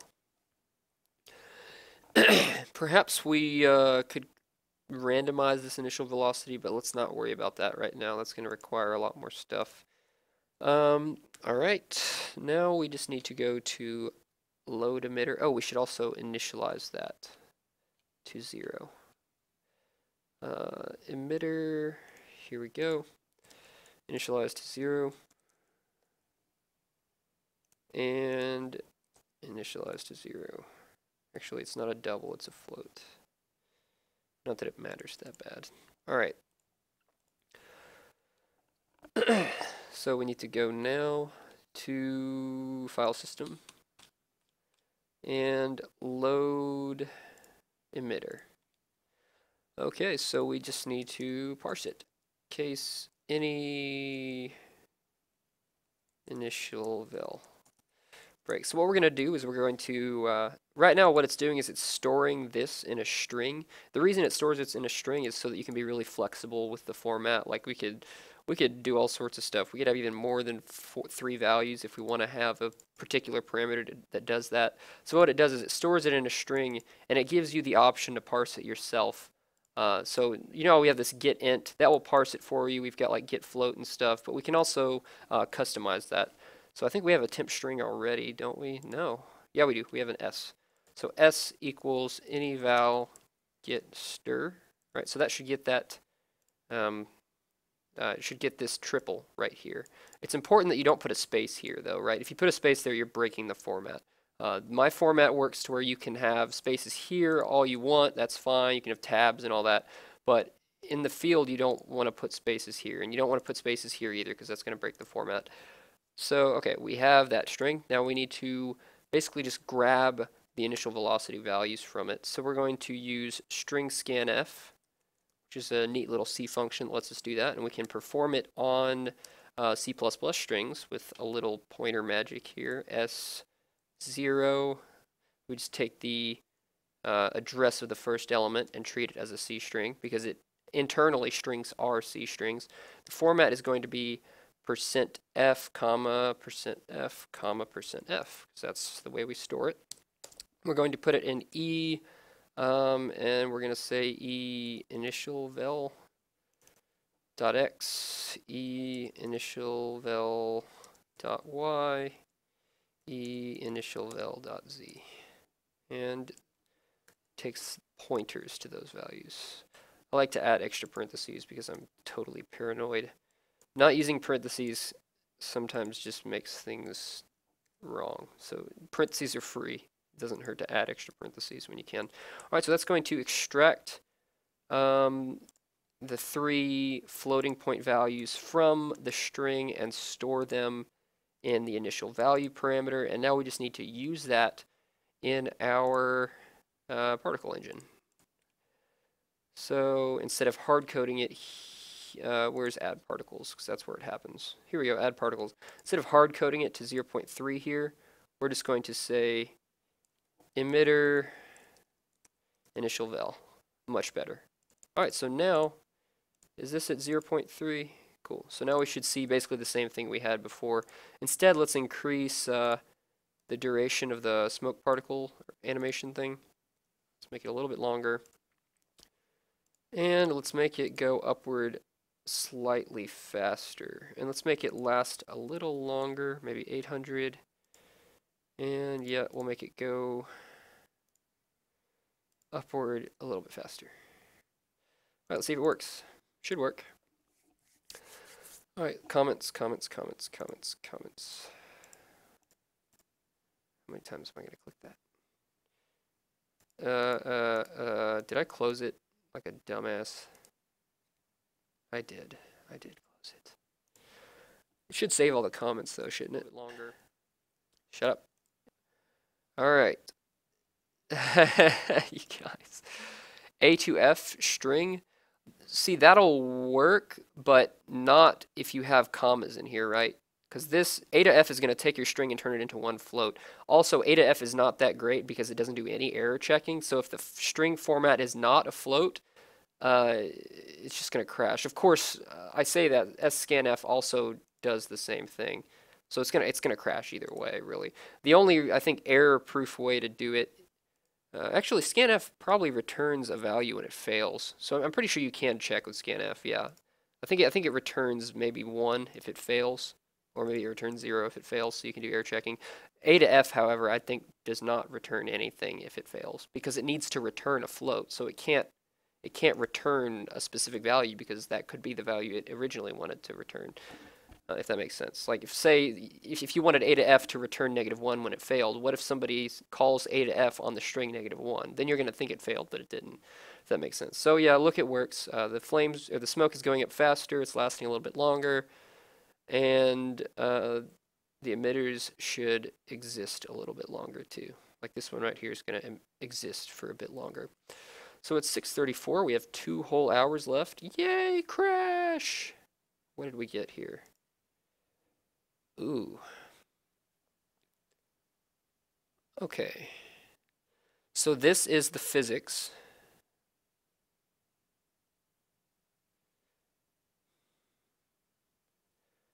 $176. What ID is that? Wait, not 176. 768, right? 768, yeah. 768. Maybe that's why it crashed. Because, interesting. Anyways, I'll have to come back to this. We'll do a to-do. Crash here. From fire update, place block. And it, data C equal to 768, maybe. The reason I say maybe is because this isn't always correct. Whenever you're in release mode, it's optimizing things, so it tends to not give you really accurate variable stuff outputted, whatever. All right, so we'll fix that later. Yep. Whenever I need to do a to-do, I just do Control F for this to-do statement, and I work on things like that. It's a good practice to do in your code. If you need to add something, just add this string right here, and then Control F whenever you need to find some work. So, all right, what's next? Now let's do the linear gradient thing. It's going to be super neat, right? What we want to do is make it to where as time goes by, the emitter will release fewer and fewer particles, right? And the way me and Causeless talked about doing it was making it so that all of these variables have an optional second parameter, right? And that's going to be beginning end of duration, right? And it's going to use max duration for this. So for instance, if we wanted the starting max size to be 36 and the ending max size to be 5, right? And maybe the starting min size to be 4, ending min size to be 1, that's going to make particles slowly get smaller and smaller as they get closer to the max duration of 800 until they're almost infinitesimally small. And we can do the same thing with spawn time. It might start at spawning every 8 frames, but in the end it spawns every 60 frames, right? Or something like that. And that's going to give it the linear gradient approach thing to it. So what we're going to need to do is change the way we do our excuse me, change the way we do our input, basically. We don't have to add any new variables for this. We're just going to parse these differently. Instead of using getInt, we're going to do that string thing that we did with initial vel. So let's go ahead and do it now. So what we're going to need to do is add some new variables to the particle emitter, right? Because right now we don't have the linear gradient. So what we could do is make each of these a vec2, but instead I'm just going to, like we could do min size S and min size E for start and end. Is that descriptive enough? I vote yes. You guys tell me if that sucks or not. Min size E. Max size E. And type will stay the same, block type will stay the same, spawn time will not. Spawn time E, right, for start and end. Initial vel, we don't want that to change. We don't want position to change from that. Particle type is going to be the same for now, but perhaps we could change that later. Yeah, because like maybe in the beginning the particle type is fire and then it turns into smoke. That'd be interesting. Is that it? Spawn time and size? Yeah, sure. Yeah, cool. That's going to give us a bunch of errors when we compile now because these variables have changed. Let's go ahead and initialize these. Do we need to actually? No, we don't, because whenever we load in an emitter, it will do the initialization because we're required to set all of these, I believe. Actually, maybe not. It would be safer to just initialize it. It's always safe to initialize your variables. Uninitialized variable bugs are a pain in the ass sometimes. And whenever you do find them, you feel like an idiot. So, min size E0. And max size E0. Visual Studio auto formats for me. I don't like it. I need to turn that off. Min size S. I'm doing these backwards, but who cares? Max size S. And spawn. Yeah. Spawn time S. Let's say every 100 frames as default. Doesn't really matter. We're not going to plan on using the default. This is just for protection. Spawn time end 100. Excuse me. Okay, so that is well and dandy. We're going to copy this to this constructor. We have overloaded constructors, so we need to make sure we initialize it in both. Okay, that's all of them, I think. So, something just went in my mouth. now we need to use our magical string parsing skills down here. So let's remember when I said we needed to do this needs to be able to do error checking. It does. We're going to Google that and see what the return value is.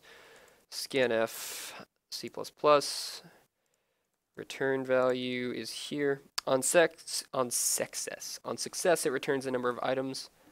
Otherwise, it returns 0 or less, which is good. I got a text. Hold on. Hold on.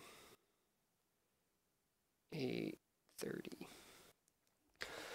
Okay, so what we're going to do is check to see if this is less than -1 to see if it failed. So what we're going to go ahead and do is basically check this as a string to see if it's got a comma or not, right? We could use like, I think there's a string find function and look for a comma, but I'm just going to do it this way instead. I don't know which way would be faster, and honestly, I don't really care. So for all of these three, we're going to use our temp string, right? And then if scanf, I could have copy pasted this to be faster, but I didn't. And we're going to start with non-linear gradient. We're going to assume that. Or will that succeed if the format is incorrect? Let's start with the comma, because I'm not sure if that'll even succeed. Because if we're just looking for that, it might find it right here and then ignore the rest. I'm not sure. Just to be safe, we're going to assume it does ignore that. Okay. Oh, hang on, I need to stretch. Oh, I need to do jumping jacks or something. Okay. So this is min size. So, and it's going to be, actually, size is an integer, not a float. It's going to be E min size S, E max size S. Awesome. So if that is greater than 0,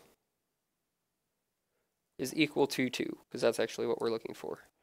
If that is equal to 2, meaning it matched 2 variables, now we're going to say if not equal to 2. We're going to check the error case. So if it's not equal to 2, we're going to do another scanf, and we're going to assume, we're going to just let it crash if the player enters an incorrect value. We're going to assume they did it correctly though. So we'll do that. And we'll just set the min size and we'll set the max size. Oops. This is wrong. We'll set the E equal to the start. We'll just set them equal to each other whenever he only enters 1. It's simpler that way. Okay, there we go. There's our parser. Super easy. Now we need to do the same with max, right? We'll just do with max. Control F is awesome. And finally, spawn time. And for this one, it's going to be spawn time S. Spawn time E. Okay, does that look right, everybody? I believe it does. Now we need to use these variables. So let's go to particles, and let's do our linear gradient. Okay, what is this? Ah, yes. Okay.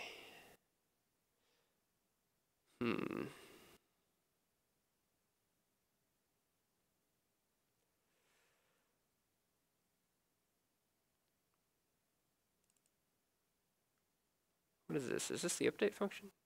It's the add particles function. Oh, yes. Okay, so yeah, we'll do our math here. Is the update function doing anything with those variables? Oh, it is with spawn time. That's the only one. Okay, so let's start here. So we're going to say int cur spawn time. So it's the current spawn time. And then cur spawn time equals, okay, how are we doing this? So this is the linear time from 0 to max duration, okay? And I think I actually have an interpolate function, which is kind of neat, but I don't know if we need to use that. We just write our own little thing. And we want it to go from between 4 and 1. Oh, wait, no, we want it to go from between 8 and 4. We'll decrease the spawn time by half. That should do.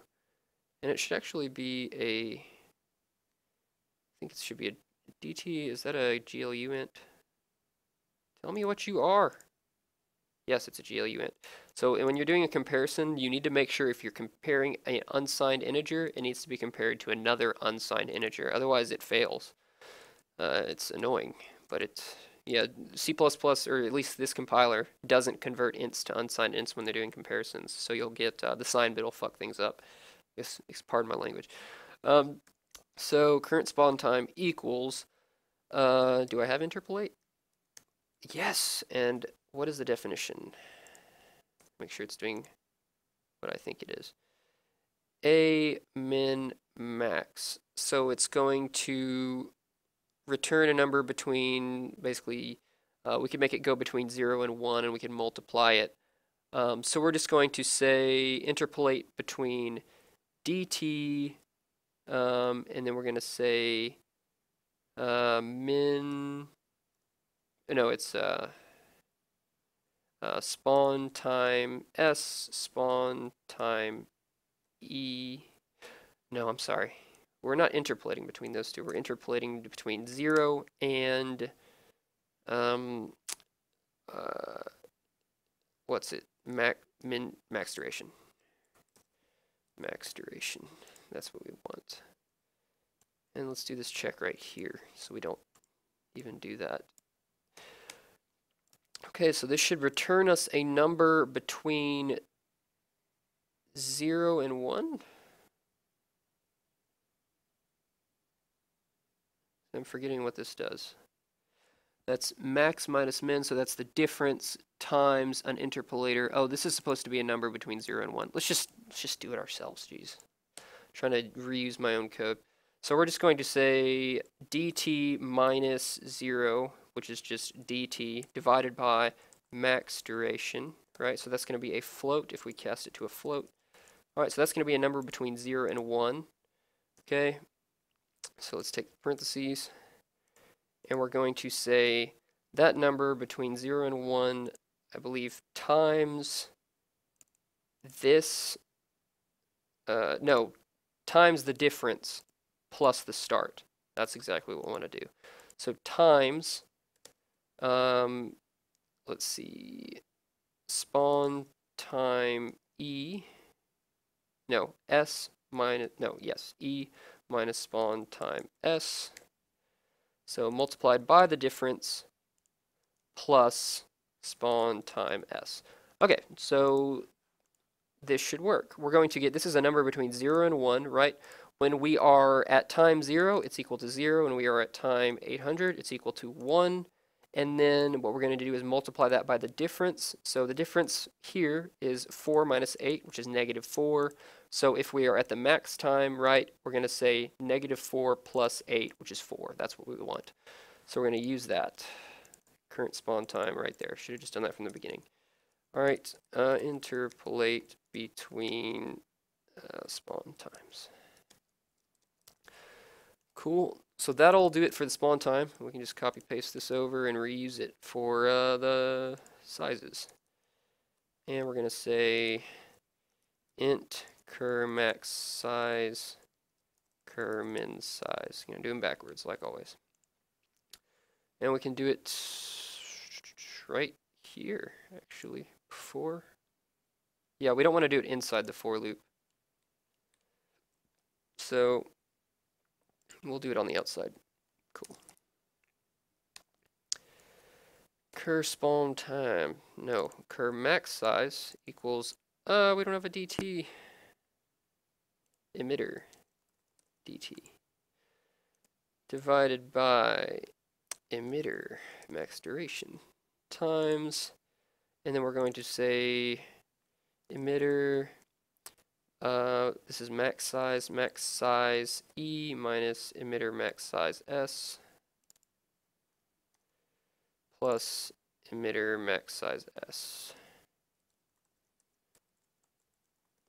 There's our current size, and now we need to do the same linear interpolation for min size. That's why it's called linear, right? We're doing just a little linear equation. This is why you guys need to know your math. Do well in math class if you want to be a programmer. Well, I did, honestly, I had a C in high school, but when I realized I wanted to program, I became motivated to learn math, so I stopped getting C's and started getting A's. I started working harder on the math. Hopefully if you pick up programming, you'll do the same thing I did and start loving math, because math is really cool. Min size S, getting distracted here. And min size S, and finally, that's the same. So, cool. Let's reuse the variable, even though the compiler will probably do that. This will cut out one division. Float interpolator equals this.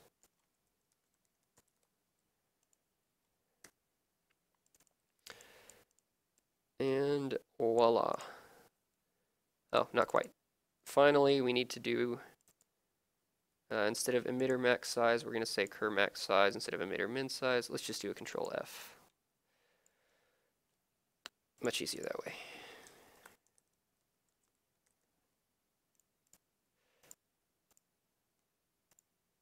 And the same for min size. Come here.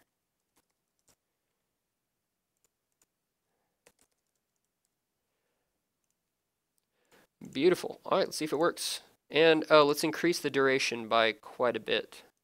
1600, right? We want that trail to be super long. Even 2000 would be nice. So it's going to get much smaller, and it's going to spawn at half the frequency, but it's going to move the same velocity. Here we go. See if it works. Let's see if you guys are talking about interesting things. You're definitely talking. Bye, Taylor. Calculus 2 over here. Math is fun, but it has a lot of problems. Yep, you don't usually use much calculus for programming unless you're specifically trying to do some kind of scientific thing with it. Memcopy is ambiguous. That usually means I messed up a definition. Yes, spawn time S. This is just a check I do to make sure they inputted the correct numbers.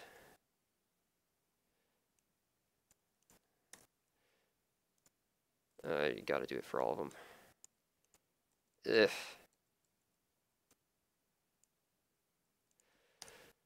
Spawn time E, just to be safe, you know, gotta guard people from themselves.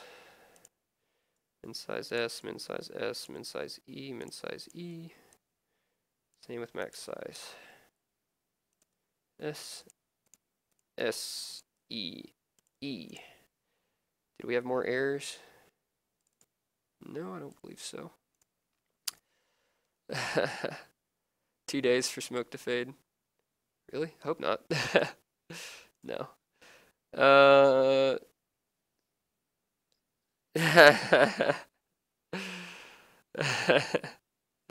was good. Soupy, don't do that. Nobody do that. This will delete your computer, essentially.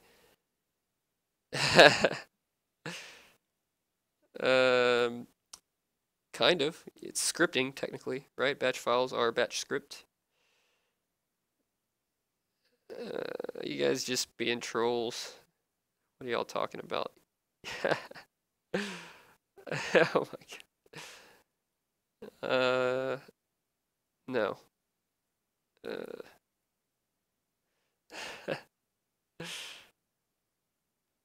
Oh, you guys are hilarious. I'm sorry. This is why I love live streaming. You guys are the best part about it. Go engineering. Yep, definitely. Computer science for programmers. Computer engineering for people who are more into the hardware, more into the building PCs and things like that. Computer engineering, you'll be one of the guys working on making smaller transistors and stuff and bring in faster graphics cards, hopefully. They can't come fast enough. Alright, looks like most of the comments.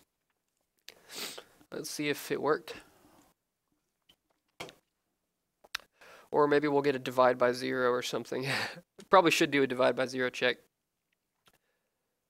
Okay. We're not going to be able to tell right away. Just observe this one though. Look, the particles are getting smaller on average. Look at that. And are they slowing down? It looks like they are also slowing down a bit. They're definitely getting smaller. So what we should do is probably make it taper off to an even smaller spawn time. Like, oh, look at that. Beautiful. Beautiful. It's awesome. It's linear. It's what we want. It slowly fades out. I think it fades out a little too quickly. And the particles, I think the smoke is probably moving a little too fast too. So let's screw with that a little bit. Let's say let's move it back down to 0.03. That was fine. And then let's taper it down to 0.2. 1 to 5 was pretty good. That looked pretty awesome. And then let's double the duration. And let's actually reduce the max spawn time a little bit. I think they're spawning a little too fast. So we'll go 7 to 2 instead of 8 to 4. But yeah, so it works. Good work, guys. We do well as a team. Let me scroll down. Oh.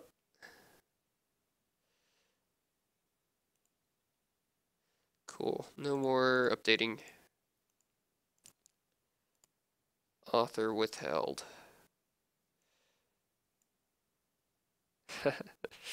You're welcome, Jiggly Man.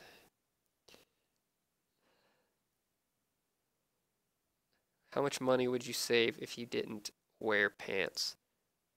I don't know, pants provide utility though. It's not just a fashion statement. They prevent injury. Walking around with your parts hanging out is not a very safe thing, so you're going to be paying more medical bills. You're going to be getting damaged without your protective jeans layer. Alright, let's see if this works. Oh man, look at that thick smoke. It could look a lot nicer, I gotta tell you. Probably could use a little bit more alpha too, or less alpha, I guess I should say. Make it more transparent.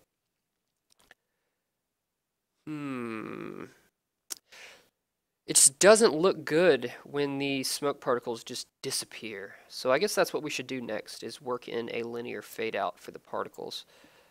And let's see, we probably shouldn't hard code that. We should program it into the .part file, which would make it uniform for all particles of that type, which is probably what we want. Oh man, I just don't like the way it looks without sorting. It looks so bad. That's okay. I actually tried downloading erratic sort implementation. Somebody made a library that was supposed to do it, but it crashed. It didn't really work very well. Okay, well the linear stuff is definitely working. Definitely. That's great. So we can't really tell though because there's so much smoke. I guess if we get above it and look down, you can kind of tell. The smoke starts thinning out further back, and you can see it slowly creeping forward. I think that looks really neat from above. It looks kind of correct from above almost, except you can kind of see the flames through the smoke. Neato. Let's see, we haven't done anything with fire propagation. One thing I do want to add eventually is instead of just having fire blocks instantly move to the next block, you know, whenever they get an update, I want to actually have them consume blocks as fuel. So like wood will burn longer than grass. Gas will burn, faster. Because right now everything burns at the same exact rate, pretty much. Nothing actually burns faster or slower than anything else. That's something that definitely needs to change. So as you can see, the fire had a hard time traveling down this hill. And that's because, remember, we coded it to where whenever fire moves downward, it has a much less chance of catching fire. So that's exactly what happened here. The fire had to stop because it didn't have enough, there wasn't enough flammability. Like right here, it'll probably go down for a little bit, but it's going to die out. Yay, brick flames fall, yay. Okay. So what should we do? Comment if you guys are bored of fire and you want to do something else. But fire programming right now is the fastest to develop out of all the things we could probably work on. So it's you know you'll see me actually running it more often. Okay, so next let's do the fade out of the particles. And we'll do that in the part file. So or should it be in the animation file? The animation file holds the duration. Therefore, the animation file probably, since it's an animated particle, it probably should actually hold the fade out. So how are we going to specify the fade out? We'll just specify a duration for the fade out to begin, and then it will linearly fade out till the end of the duration, at which point it's full alpha. That's super simple. Fade out begin equals 2000. So 2 seconds in, it'll start to fade. 3 seconds in, it will be fully transparent. And you know what? Maybe we should do repetitions now. Maybe we should add this variable in. Let's do it. Let's do repetitions so it looks better as an animation. Let's do 4. 4 repetitions over a period of 3 seconds.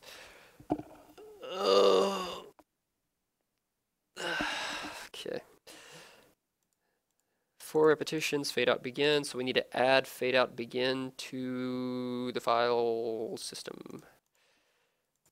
Any keys? Sorry. Any fade out begin. You guys probably understand this part by now. You could add your own variables, except you can't because you don't have the code. I'm sorry. Initialize any maps. Where are we putting this? Emitters, I always forget. Map, fade out begin equals any fade out begin. One thing I'm probably going to do to optimize this is a lot of these variables in the emitter are kind of global to emitters, right? Block type is not global. Well, actually, it is because each emitter has its own block type, I believe. Spawn time. No, actually, this isn't global. I don't think. It doesn't matter. It doesn't matter. A lot of these variables are global. So, for instance, 2 emitters of the same type are always going to have these same variables. However, I'm copying them over to every single emitter. Now, in some cases, this gives you an advantage because this is going to be all cache local to the emitter update, right? You're not going to have to do a pointer indirection to get to it. But when you have such a huge structure like this that's all copied data, we're just wasting a bunch of RAM, right? So to do, I could even do it today if y'all are interested in that. It's actually really fast. Use an emitter type data struct. So I'll go ahead and start coding it up. Struct, sorry, we'll do a class. No, struct.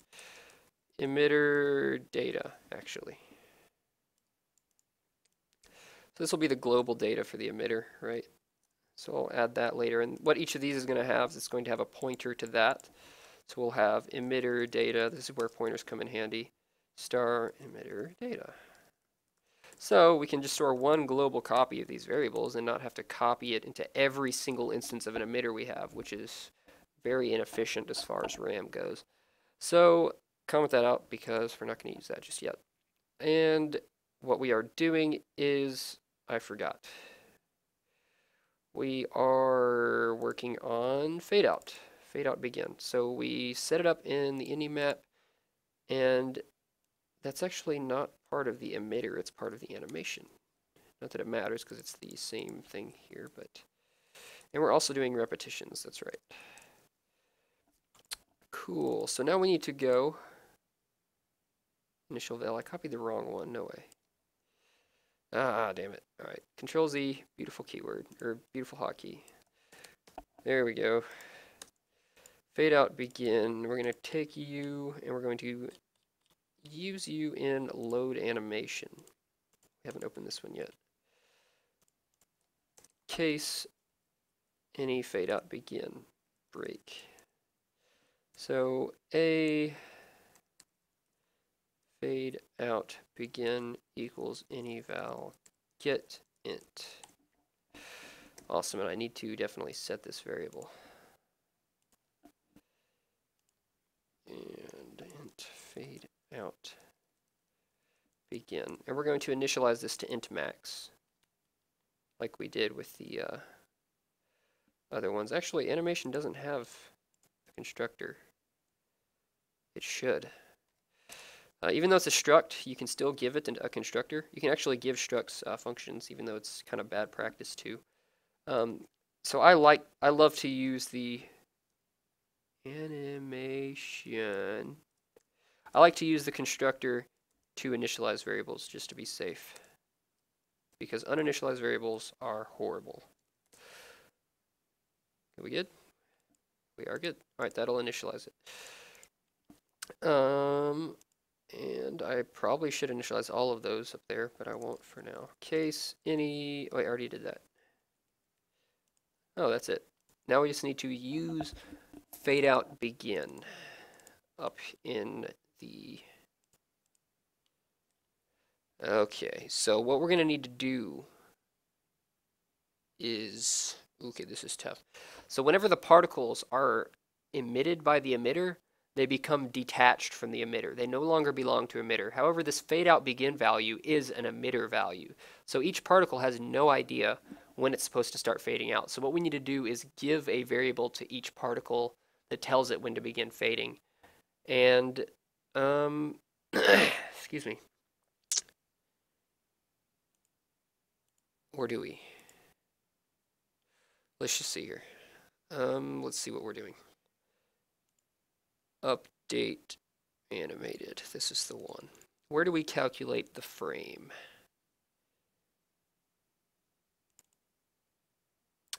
Ah, perfect. That's right. I actually already do this. Each particle stores a integer that points to its particle type, which is defined by this part file. And it can actually use the part file to see what its animation is, and it can use its animation to see when its fade out begin is. So we're safe. We don't have to give any extra variables to it. Alright, so int, actually, yeah, we'll do int fade out.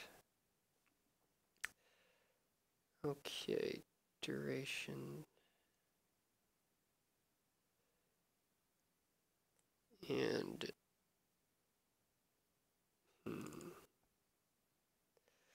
yes, frames. This tells us what frame we're on. Let's see, because we don't actually store a frame number. But this is in milliseconds, which is good. So what we can do is use the deg value, since we know how much we're supposed to be degrading per frame, and we can calculate how many seconds have passed using that, using a little math that I'll probably get wrong. All right, so let's go ahead and say, we'll say, we'll do time passed. Let's use that. So time passed, this is easy. This is easier than I thought it would be. Time passed equals 1 minus life. Life is a variable between 0 and 1, corresponding to the beginning and end of its life. When its life is equal to 0, that means the particle has reached the end of its life, which is 3000, the duration, times animation duration. Beautiful. So now we just use this. So if time passed is greater than, and we're going to go ahead and grab the fade out. Did I delete that variable? Of course I did. Fade out. Fade out. Camel case bin. Oh, God. All right, fade out equals pt dot, actually, we don't need this. We can just use pt. That's why I deleted it. Blah, blah, blah, blah, blah, blah, blah. All right. So we have time passed. If time passed is greater than pt dot fade out, pt dot animation arrow fade out begin.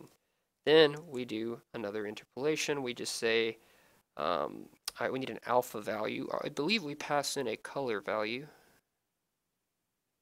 Yes, particles I dot color. So we're just going to set the last color parameter. Particles I dot color A.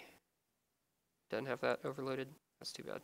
Color 4. Oh, it's not a vector. It's a array of bytes. So the fourth element of the color array is the alpha value. Equals, and then we're going to say pt dot animation. Oh, I don't have to say pt dot. I already grabbed the animation. I'm being dumb. Equals animation arrow. We're going to say duration minus fade out begin. Minus animation fade out begin. And we're actually going to say time passed divided by that. So that's going to be, I'm sorry, time passed minus animation fade out begin. So the time since the beginning, all right, so the time that has passed since we started to fade out divided by the length of the fade out. This will give us a number between 0 and 1, but not since these are integers. If you're doing an integer division, you're not going to get a float back. You're going to get 0 probably. So we're going to take that, and we're just going to say 1 minus that, right? Because it's going to go from 0 to 1. We want it to go from 1 to 0 for the alpha value. So 1 minus that, and then since this is a byte, that means it's a number between 0 and 255. So 1 minus that times 255. Voila, should work. As long as the shader is handling alpha correctly. I've never used a different alpha passed in, so we're about to find out if that actually works. Hope it does. All right, let's see what y'all are talking about. Yeah, Germany can't watch it. That's too bad. Y'all are speaking in Russian and Chinese or something. Y'all are hilarious. I don't know what y'all are talking about. Can you make the duration have a random offset? Yes, you can. That's actually an interesting idea. The only thing is, if we do that, if we make it to where each particle has its own unique duration, then we are definitely going to need to give a particle its own variable. Because right now we can, like we were doing here, we were referring to animation arrow duration. We no longer can do that because the particle is going to have a duration different than the default animation duration. So we would have to pass in something different to do that. Perhaps instead of changing the max duration, what we could do is have a flag for the animation that modulates the amount of time passed for each particle by a small amount. So instead of always passing the time value by a certain amount, sometimes we'll pass a little extra time or a little less time, and that'll cause them to have different lifespans just because of that, and it won't require us to add any new variables. And it should achieve a similar effect. The only downside to that is you might see animations skip a frame. We didn't use repetitions.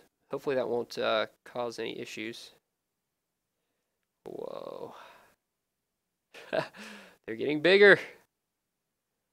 The alpha isn't changing. The size is changing.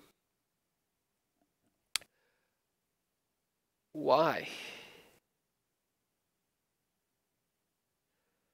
Let's look at the shader. I may be using the alpha as a size. Shaders can do whatever you want, and I May have used it to make something easier and ended up kind of screwing myself. So let's go to, believe it or not, particle shading is not what I use for particles. I use billboard shading. I need to change the name of that. Particle shading isn't used anymore. That was the old cube particles that actually looked really cool. We need to bring that back. Vertex shader. Color, Vec4.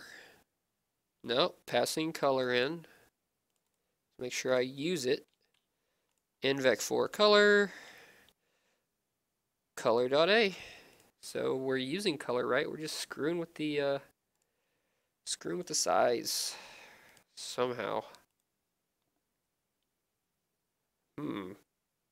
Let's comment that out. I bet I broke something. Did I close Notepad? Damn it. I hate when I do that. Shaders, no.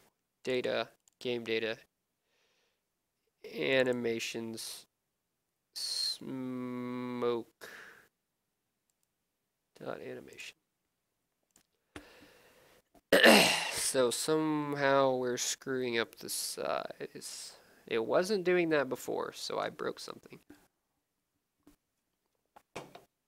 But it was definitely happening at the end of the lifespan, the last third of the lifespan. So it probably has to do with the change we just did. All right. And they're not getting bigger anymore. How is that line of code making them bigger? Now I'm confused. I'm thoroughly confused. Let's see. Do I use that variable for something weird? Nope. I just do a mem copy. Interesting. Very peculiar. Very peculiar indeed. Let's do it again and see if I'm just crazy while I blow my nose. Ugh.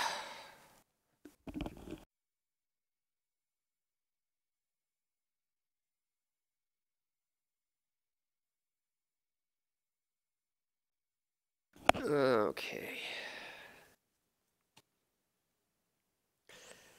These are the wonderful bugs. When you set color and you get size. Wonder what could be happening. I could be passing in the vertex attributes incorrectly, but I think that would cause more bugs than I've been seeing. I would have seen that before now if it was incorrect. I would think. Maybe my offset's wrong.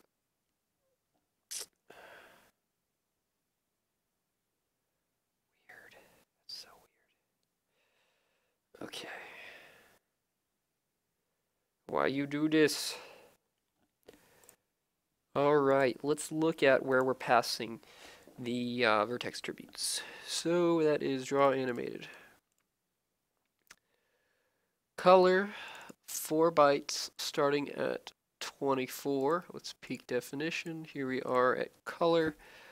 That's 12, that's 21, 22, 23, 24. Wait. 20, 21, 22, 23, 24. Yes, 4 bytes starting there. Why is size getting changed? That's so strange. Man. What? Tell me what's going on, guys. Tell me what's happening. Let's open up the shader again. Because the shader determines the size. The shader does the size calculation. Am I overflowing it? Why would overflowing it change the next value? I don't think it would. Let's just, all right, let's do a test. Let's do a test. Let's just set it to 255.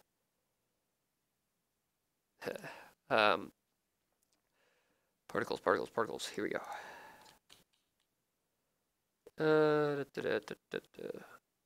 So equals 255, the max value.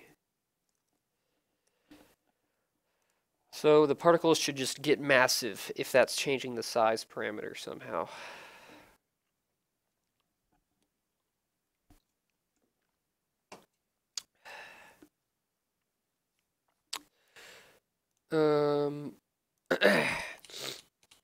while still speaking in other languages. Okay.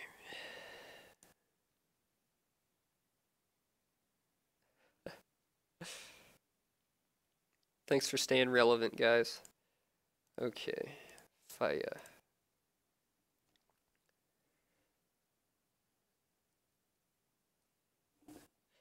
Get big, I tell you. Yep. So that's setting their size to 255, not their color. Let's see what happens when we set green to 0. So we should have just 255R and 255B, which should be magenta. Let's see if maybe we're passing in the colors with an offset, so it's appearing incorrect. Oh my God. Here's why. I'm indexing by 1. 3 is the alpha, not 4. It's 0 through 3. That is a newbie programmer mistake right there.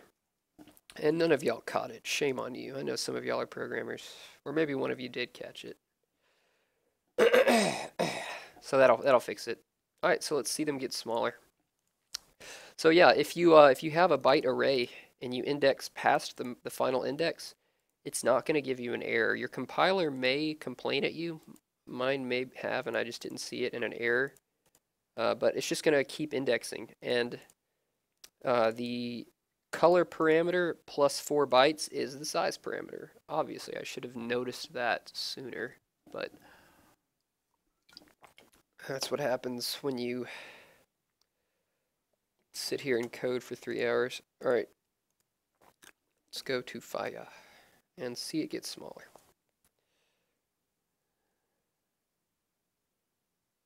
There we go.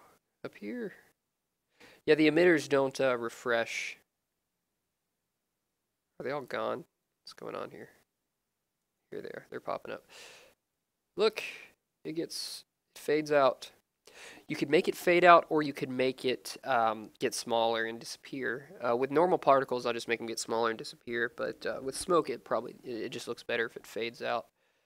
So yay, it's fading.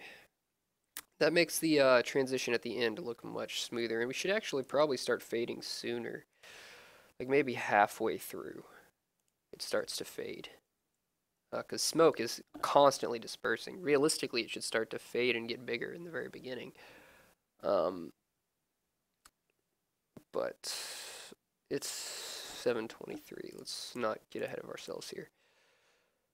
Okay, all right, repetitions. We got to make the animation repeat. So take a look at the animation now. Okay. Actually, you can't really see much of a change. So, I mean, we don't really need the repetitions, but let's just code the repetitions in anyways. And that should be simple enough. Should be.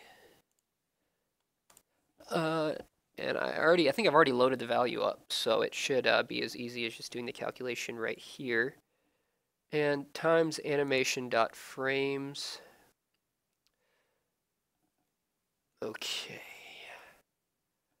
So when we go, okay, we can't just multiply it by repetitions because that's going to go past 1. And we can't use modulus arithmetic because we're not using integers. Actually, we can do that. We can do modulus. So times frames times animation repetitions. And the reason we can do it is because anim is an integer. Beautiful. Can't spell repetitions. So cast it to an int. And all we got to do is, yes, modulo animation frames. That was easy. Frames. There we go. Now we have repetitions coded in. What? Am I doing this wrong? Yes, I am. That's fine. Wait. No, we want this to be here. There we go. All right, modulo frames. I believe this is all integers except for this anyways, and we don't want to cast that to an integer because it's going to break it. Cool. So let's set animations to like, or repetitions to like 12, and we'll definitely see it like vibrating and repeating, oscillating its animation really fast. So it should loop the animation 12 times from the beginning to the end.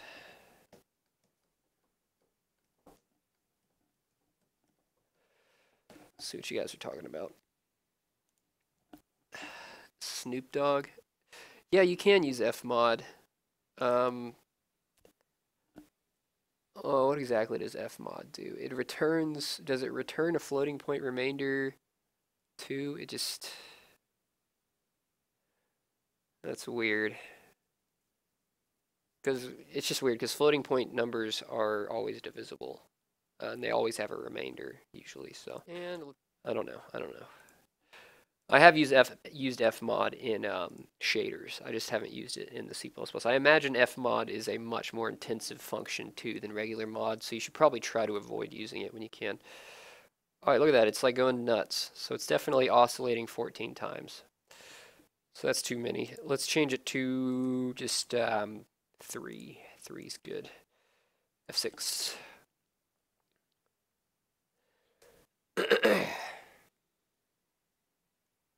Go away, bricks. That looks good. I like the look of that. Okay. Fire disappeared. Okay, so the modulus stuff we just did broke fire. Ooh. Because repetitions is equal to 0. When you do modulo 0, that's like dividing by 0. That's a big no-no. So we need to do a check. Where am I even doing this? Here we go. If animation repetitions, sure, greater than 0. Then that, otherwise that. That fixes it. Be wary of modulo by 0 and divide by 0. In C++, you're not going to get like a divide by 0 exception usually. It's just going to keep on trucking. Sometimes it might crash. Sometimes it might keep going and just give you a... it'll set whatever number, this anim, it will get set to, I think, pound.ind or something, or nan or something like that. Just something that's not a number, and it'll make a mess of things. Okay.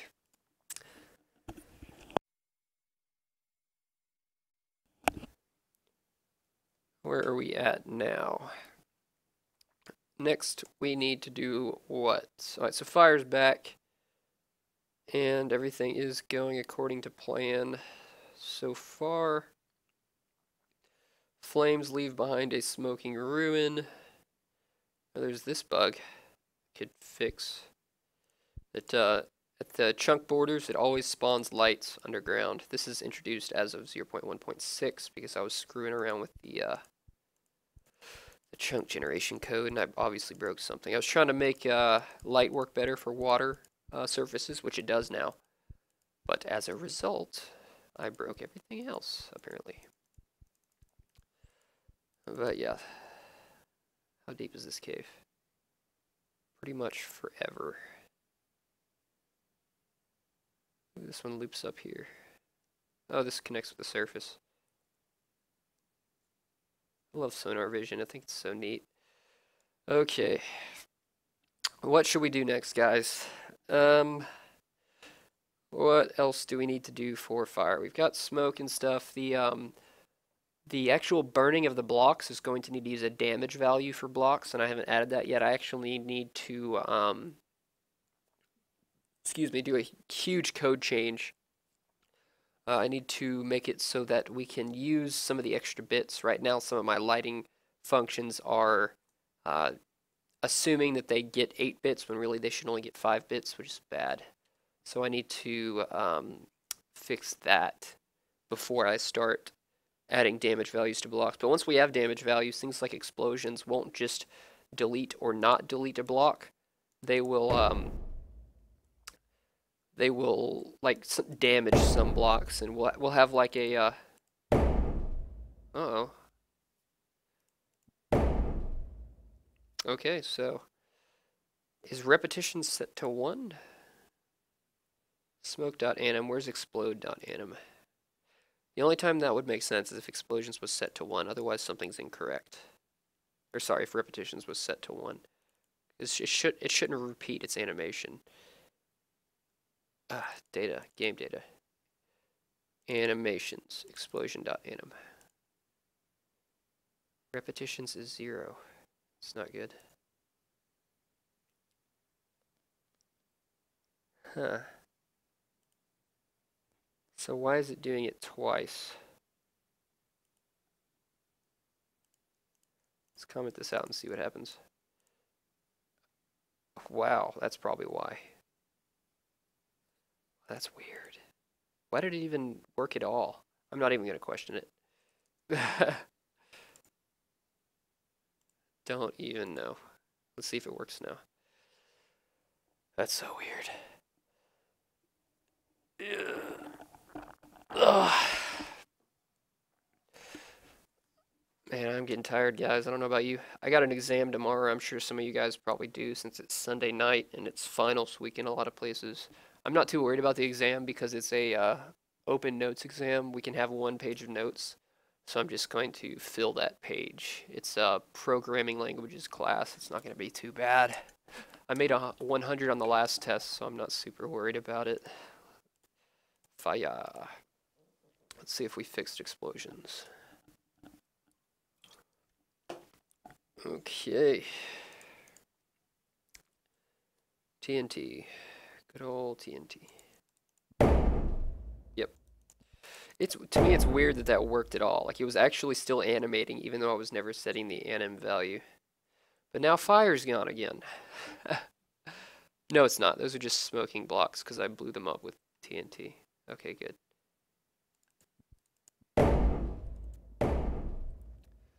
I bet you explosions are really loud and I'm scaring you right now. I'm sorry. When mod is less than 0, yep. Thanks, Metrom. Metro Tom. Oh yeah, that's causeless. Metro Tom is causeless, I believe. I think he said that. Maybe I'm thinking of a different person. Randomization. Wind type effects. See, we don't actually have wind, but we can fake wind pretty easily just by let's fake wind and see what it looks like just for reference. Smoke.anim. No, we need smoke.emit. There we go. So instead of just having initial up, we're going to have slight initial, and we'll say positive X. We're just going to pick an arbitrary direction. Oops. Let's just reload it. Easier that way.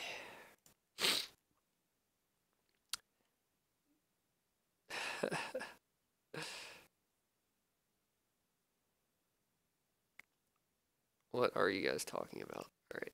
Load fire. I'm excited to get working on the world editor. For the next stream, I'll hopefully have some prep work done so we can work on the editor without you having to watch me do a bunch of interface code.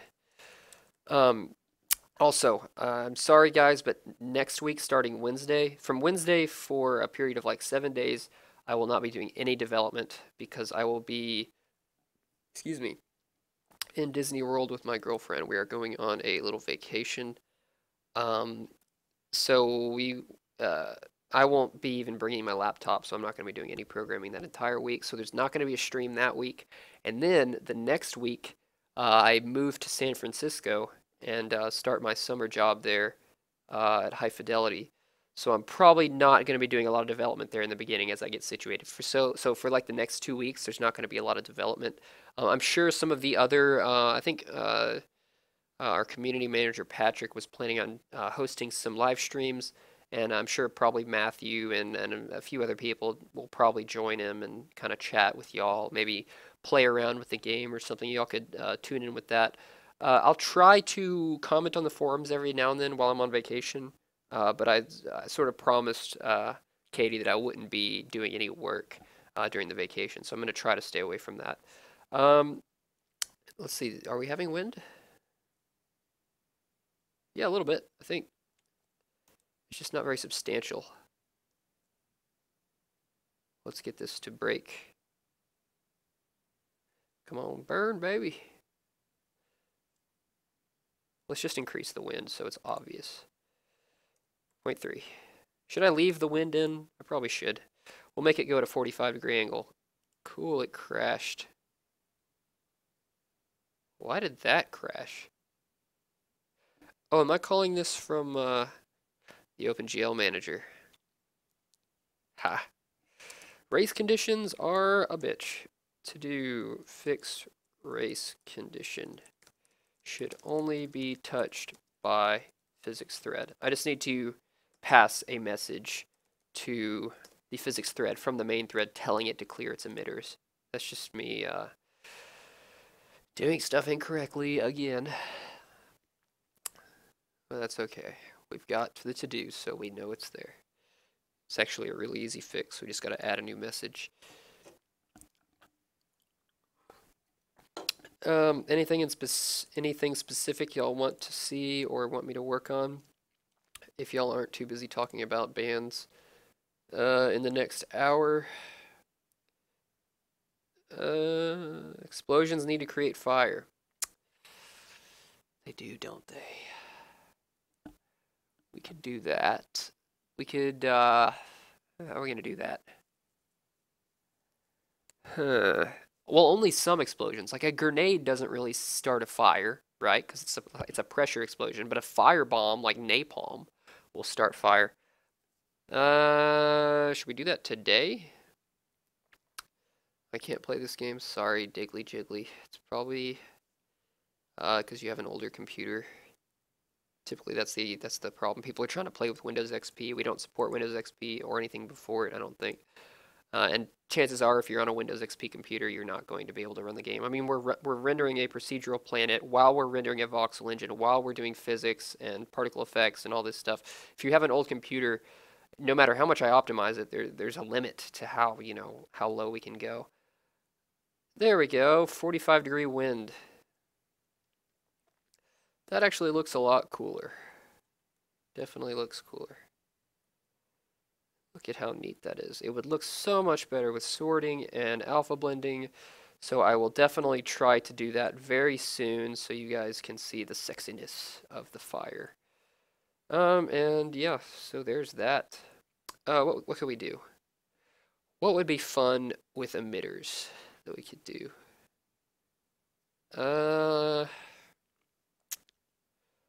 Could make like a water spout. But that doesn't really have any utility in the game, does it? I can't really think of anything interesting. Ooh. We could make it so leaf blocks drop leaves that float in the wind. Could we do it in an hour? Maybe we could.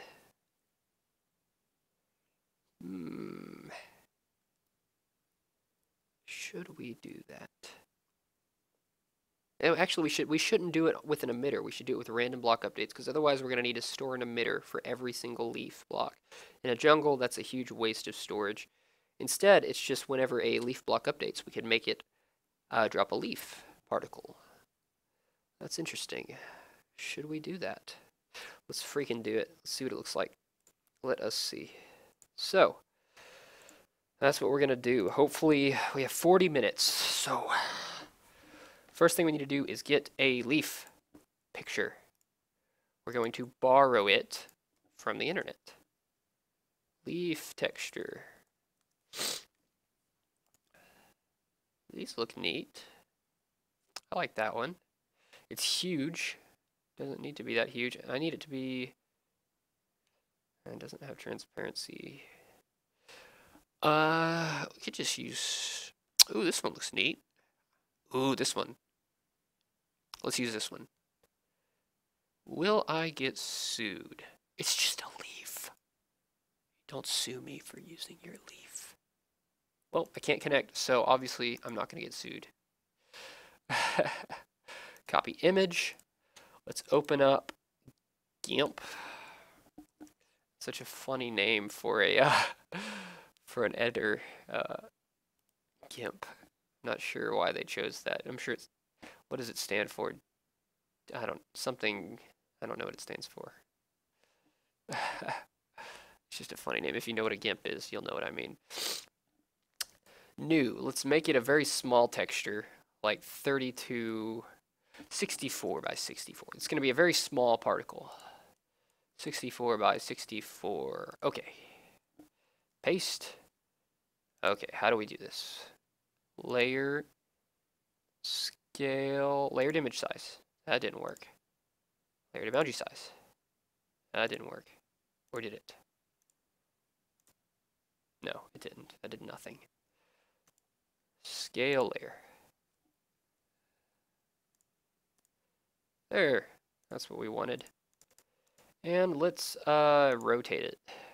Transform. Sure. And then let's color, whoops. Anchor. Let's color all the white. I need to feather edges a little. Oops.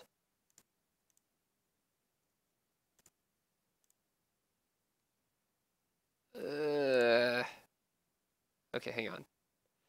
Where's select by color? I'm so bad at GIMP. Feather edges? No. No. Threshold, let's just increase the threshold by 50. No?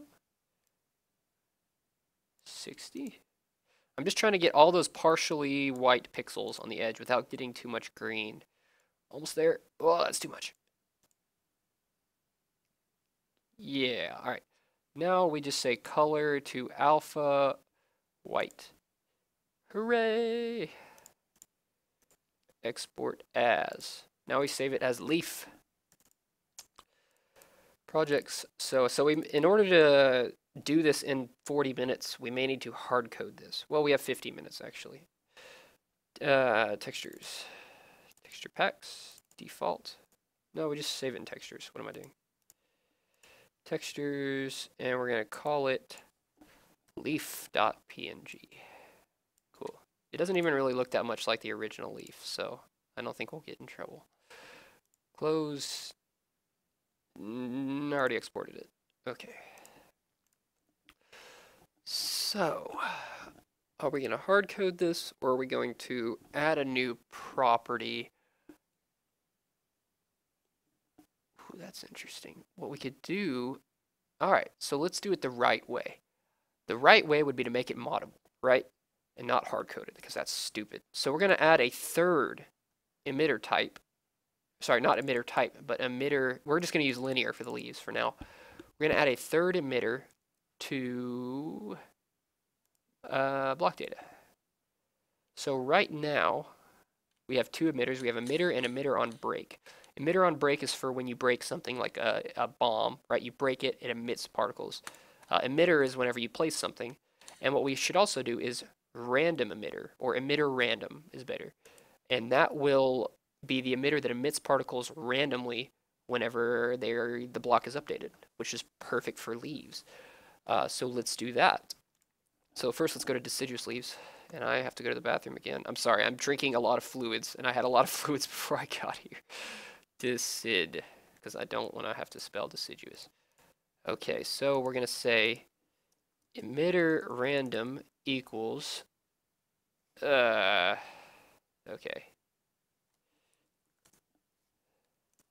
Copy paste. Come back. Emitters, and we're going to say leaf.emit. Okay, so now we got to make some more files. Game data, emitters, text document, leaf.emit.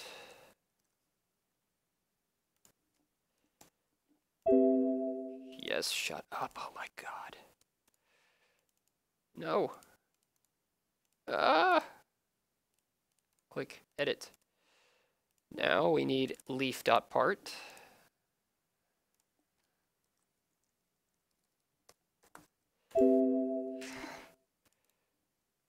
And we need leaf.anim. Now, yeah, we could use a texture instead of an animation, but let's use an animation because I think in the future we should probably animate the leaf so it like twirls and stuff and does cool things, you know. So we're just gonna assume that later we're gonna use an animation and start with animation. Leaf.anim. Beautiful. Yes, I'm sure. Gonna punch you, Windows. Okay. Uh, uh, Smoke.anim, sure. Smoke.part, sure. Smoke.emit, sure. Copy, give me all the variables. Okay, let's make it last a long time. Let's make it move in the wind direction, but down, right? We're just assuming wind is in the positive X right now. And it's going to be linear, yes. Spawn time is always the same. So, okay, we can utilize spawn time differently whenever we are using an emitter as a random emitter. And what we can do is say, if spawn time is 7, there's a 1 in 7 chance, right? If spawn time is 1, there's a 1 in 1 chance. That's probably the best way to go about this. So we're going to do that. And since we're not going to have a max duration, we're just going to leave it blank. So the max duration is infinity, basically. Max size will be small, very small. 6. Let's make it range from 4 to 6. That'll give us a little bit of variation. We'll say 3 to 6, but not a whole lot of variation. Okay, so the hard part is going to be the color, right? We're going to have to add a new variable to change the color, but for now we're just going to ignore that part, right? We'll come back to the color. I have to go to the bathroom, so I'm going to play and make something interesting happen. We'll start with just green, right? But what we can do is add a new variable. I need to do a new variable anyways that makes it pull color or texture from the block it's being emitted from. So it'll pull the correct leaf color whenever it generates the block or generates the particle. That's the best way to go about this. All right, let's make a mess so you guys aren't totally bored. And let me read comments before I go.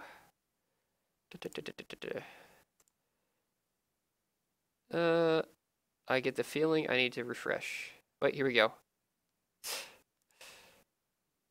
He's leaving his laptop. I can't have fun. Oh, come on. I'll have fun at Disney World. Not as much as she will, that's for sure. She loves Disney World. That's why we're going. She's loved it since she was a girl, a young lass, I mean. So we are going in. We're going to have a blast for sure. Okay. I hope they sell alcohol. They probably don't. Let's see. Fire. Is that even going to be interesting? You guys have been watching Fire all day. Let's do some sand. No.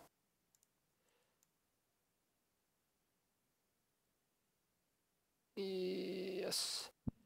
And let's do some water right next to it so we make a big mess. And then you can watch all that in the fire and be amused by the low FPS. All right, BRB yet again.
Okay, I'm back. And we are good to continue with our emitter programming. Exit, you fool. Let me see if y'all said anything.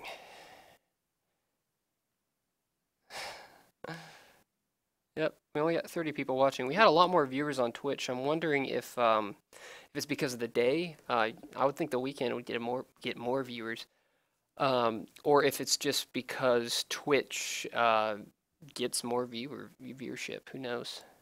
Or maybe this is incorrect. Who knows? I'm a little disappointed, but I'm happy you guys are here. You guys have been awesome so far. So let's see. We are going to go to... okay, so we have created our new emitters. So we don't want to use smoke.part. We want to use leaf.part. And we don't want to use smoke.anim. We want to use leaf.anim. And for the texture, it's going to be a 1x1 animation, since it's not technically an animation. Repetitions 1, 0. I mean, there's no point. And we're going to say leaf.png. Beautiful. Okay, so now that we have that in order, we just need to make it so that this, where is it, block data? Block data, block data. So this value right here, emitter random, does something. So, here we go, block data.h. Okay, emitters, here we go. Emitter random, a third emitter. Wonder how many we will need. Probably not that many more. I can't think of any more we would actually need. Initialize to null for safety. And if it's not initialized to null, we're going to have a big problem, so definitely need to do that. Always remember to initialize. And we're going to grab, no, we don't need to grab that. We need to add a new variable again to file system.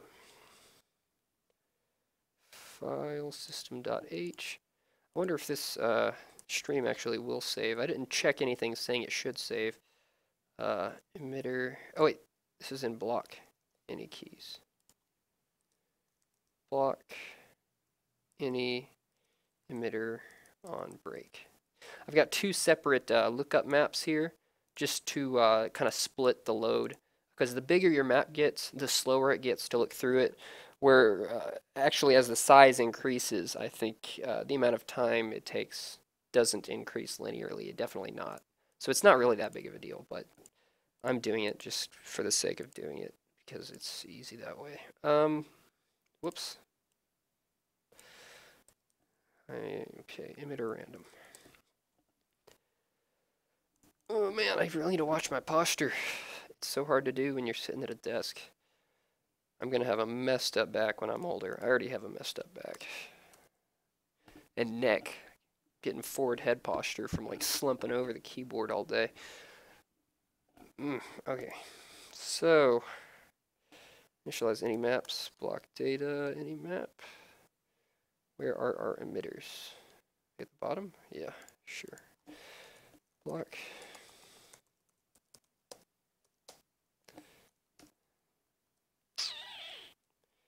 Random equals block any emitter random. What the heck?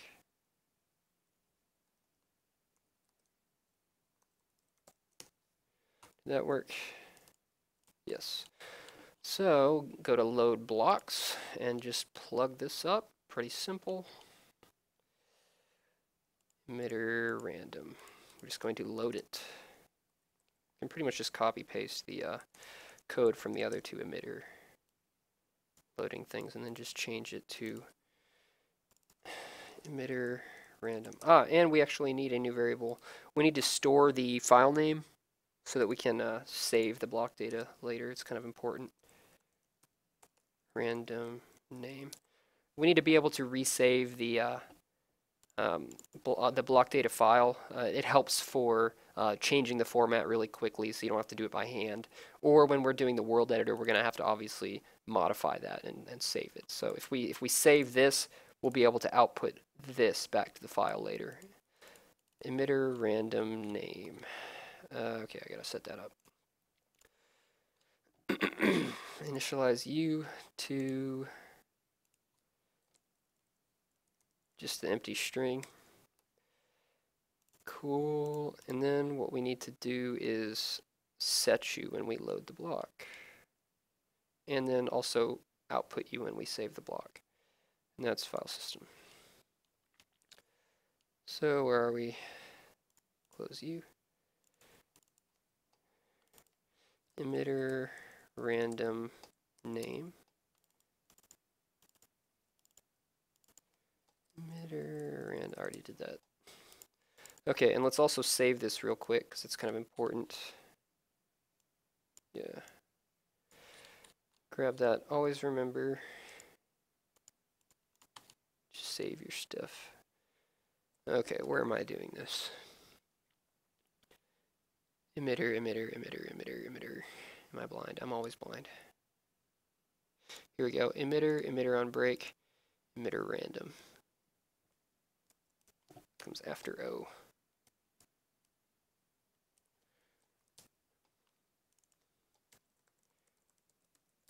Now we'll save it. This constructs in any file. It's just the opposite of the loading. Okay, that gives us emitter random.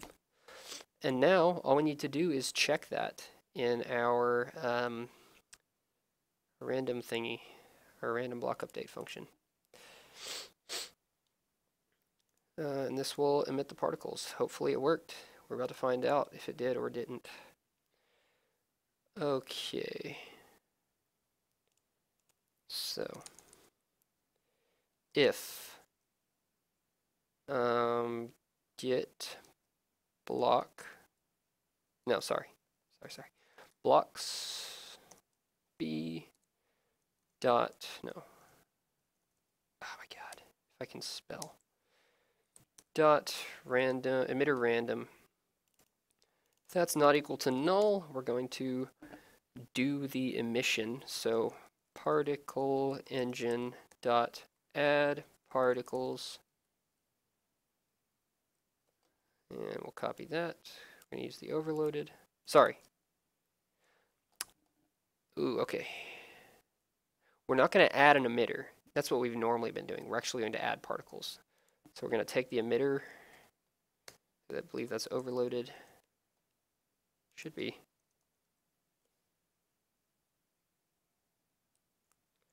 That's weird. Oh, add animated particles. I don't have regular particles overloaded for emitters yet, because I haven't had a use for it quite yet. All right, position. That's going to be glm dvec3 x plus x, y plus y, z plus z. Super simple. Emitter blocks b dot emitter random. And that's it. I think we're done. Doesn't match arguments list. Oh, because that's not the first parameter. Num. Did we? Oh, it's going to be 1. Yes, just 1. That should actually be, we don't have that variable yet, but we need the emitter to be able to emit more than one particle at a time. So that's something I'll add later. Let's see if we get leaves. Did I actually set it in, I believe I did, in block data for deciduous leaves. So right now we're not checking the random chance. We're always spawning one, so we might get a bit of lag depending on how often this happens. But that's okay, we want to see it happening. Yep, leaf.emit. It's either going to look really cool or really dumb.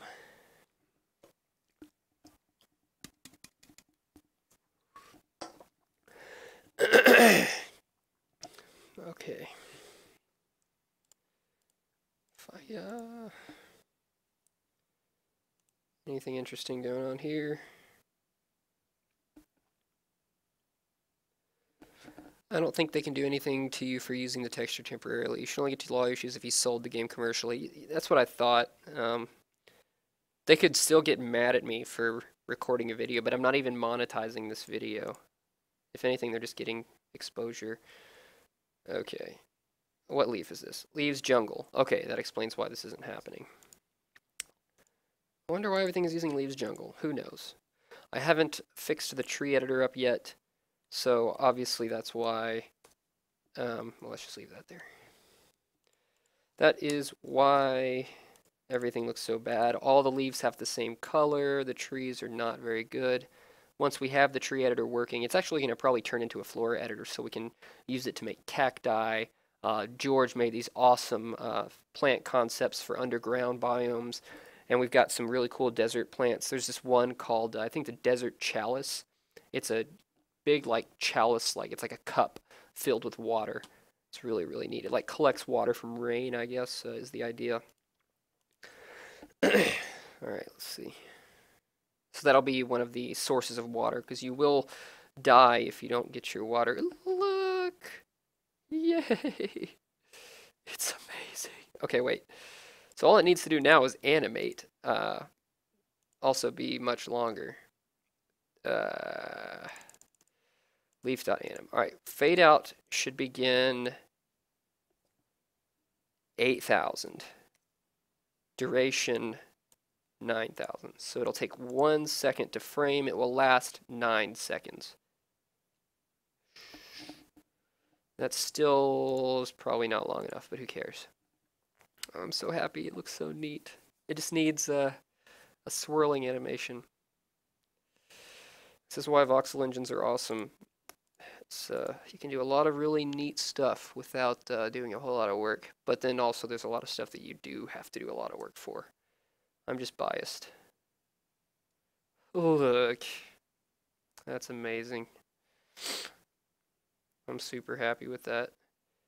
Now we're dropping frames, and I'm not sure if it's because, it's probably because of all the crap going on. And OBS is making our frame rate like stuck at 40 anyways. Okay. It's so beautiful. It's going to look a lot better when the leaves are animated, and instead of, an interesting thing to do would be is instead of having an animation play, just have a static leaf texture. And then instead of having it be a billboard that always faces the camera, like these, instead what we do is we just make it a flat billboard sprite, sorry, not billboard, just a flat sprite thing that tumbles and stuff in the wind, and it'll kind of animate dynamically. You won't have to actually draw an animation. That's probably the better idea, because I doubt people are going to want to animate a bunch of different leaves for all the different trees. But okay, cool. There you have it. The beauty of particle emitters and what you can do with it. So steps to make this better would be, of course, to have the tumbling effect.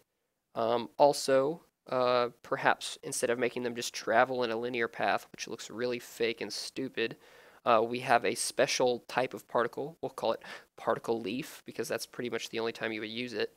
And this particle leaf will tumble and spin and just be generally gorgeous. And I think for now we should just keep assuming that wind is always in the positive X direction. It's better than having no wind. It just makes things look a lot better. So it's 8:07. We have like 20 minutes. Oh, that's cool. The bitmap makes them turn white because this is one thing that's a little bit annoying. This is slightly annoying. The way the mip mapping works is it kind of downscales the texture to lower and lower resolutions. So when you get further away, right, even though the background color is alpha, it's also alpha on top of a white background. Remember, it's not a black background. So when you zoom out, that white begins to become averaged with the green pixels, and you get white leaves falling in. It looks bad. So the only way to fix that is to change the texture to where the background is black. Typically, black is good, or even better, make it the average color of all the pixels. Like just kind of a greenish color would be neat. Is that what is with that? Oh, I know what it is. As you can see, there's a little dark stripe on the side of the leaves.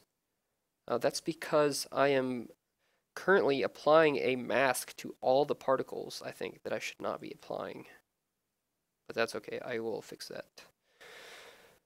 Alright, well, oh cool, we can use this leaf particle for the particles that pop up when you break a leaf block too.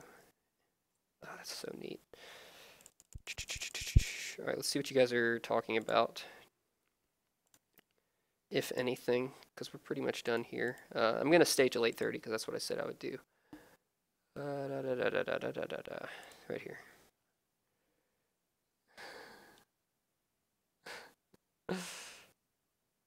You insulting each other's computers. Insulting me for having a girlfriend. Thanks, guys. Geo final. Oof. I'm sorry. I took a geography class and I have trouble paying attention in geography classes. I much prefer computer science classes. GNU image manipulation program. I knew it was something to do with GNU. See, I feel like you guys sent these messages a long time ago, and it's probably just because I didn't look. Okay. Fluids. Disneyland, no. Disney World, yes. Alcohol, I mean. Yes! I'm going to Disney World, so that's good. Wow, I have no, is nobody commenting anymore? Let's refresh. And shut up. Pause. That's so strange that it doesn't refresh. What is so hard about streaming services that they can't update the comments? Maybe I have to type something to update it. Alright, let's scroll up here. Here we go. Did everything come out okay? That information is on a need-to-know basis, and you do not need to know. What language is SoA written in? C++, and I use OpenGL for the graphics, and SDL for input. Do the emitters account for not passing through blocks? Those smoke particles look like they go up quite a lot of blocks. Oh, you mean like, will they pass through blocks? Right now they will, but we can easily program them not to. We actually have collision programmed in already for normal particles. All we got to do is adapt that for smoke particles, and what we can do is make it to where when they, hit a block, they'll just kind of stop and slide along and keep moving, or maybe they'll hit a block and move faster to the side to get out of the way. We can make it look convincing. We can do collision checks with all particles. It's a little slower to do a collision check, but the collision check itself isn't that slow. It's just, I think, 2 or 3 table lookups, and then a little bit of logic stuff. This is under gaming. I mean, it is gaming. Firestone tires. Oh yeah, guys, go to bed. Sorry, sorry I had to start late. I didn't really mention that. I was supposed to start at 3:30, but I had to drive here. Such beaut, I know. If the fire is behind a mountain or some sort of shelter, the wind should not affect it. Yeah, that's the issue. Right now, it will affect it. Even if you're underground, it will affect it. That's something we're going to have to mess with later. It's going to be tough, right? Because doing a ray calculation for every particle to see if there's a collision between the wind direction and it would probably be way too intensive. Let's see if I refresh, if you guys will have more comments appearing.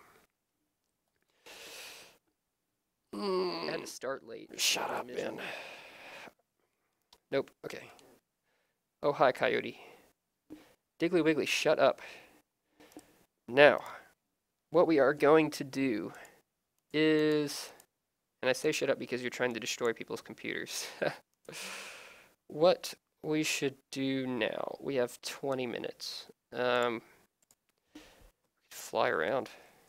I know there's not much we can do in 20 minutes that's on the to-do list, at least. Could look at the beautiful geometry. Okay, my computer does that noise. If I hold Alt and the directions, if I hold 3 keys at once. No, that wasn't even 3. That was just 1.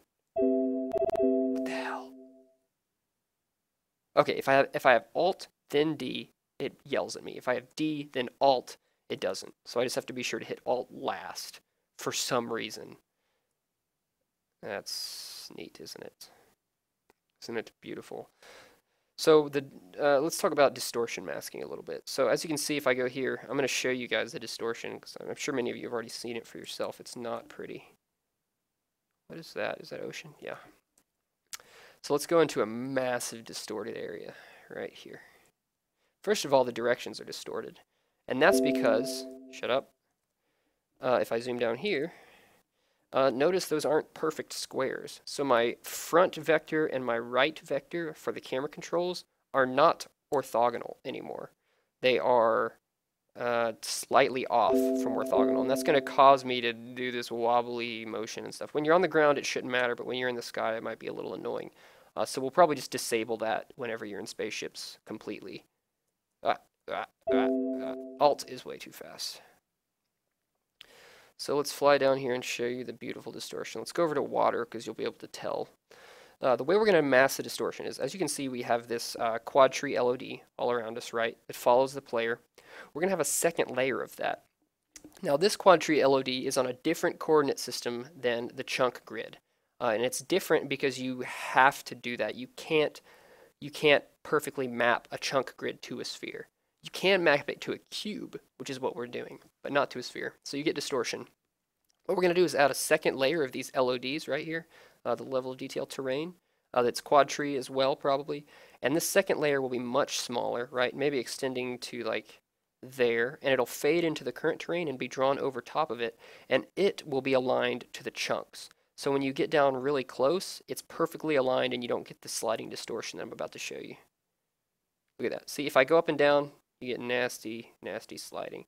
This is something I probably need to do really soon because it's a major complaint people have when they just happen to end up over here on the edge. Like, it's not too horrible. You can still play. It's just a visual distortion. It doesn't destroy the game. Yeah, like, see, you can't really notice here, even though we're maximally distorted. But if you're on a steep cliff, like over there, I bet it'd be really, really bad. It'd be awful. And if we go underwater, I bet it's, no, not really. But yeah, you can see over here. Oh yeah, the terrain color doesn't match. Should change that for sure. Let's play with shaders. Let's do that. Shut up. Let's just make a mess. Okay, we have 15 minutes, and shader math is really easy to do really fast. So let's just do that. All right, that's cold. We went hot. To the warm land. Let's go to the jungle. All right, so let's just like make the planet do crazy things, just for fun. Let's get some sunlight. Okay, shader time. SoA, SoA, SoA. Shaders. What is it? Atmosphere shading? No. Terrain shading. Ground from space dot vert. Do we have a DT value? We don't. That would take a little while to put a DT value in there. Color plus. Is this a vec3? Yes.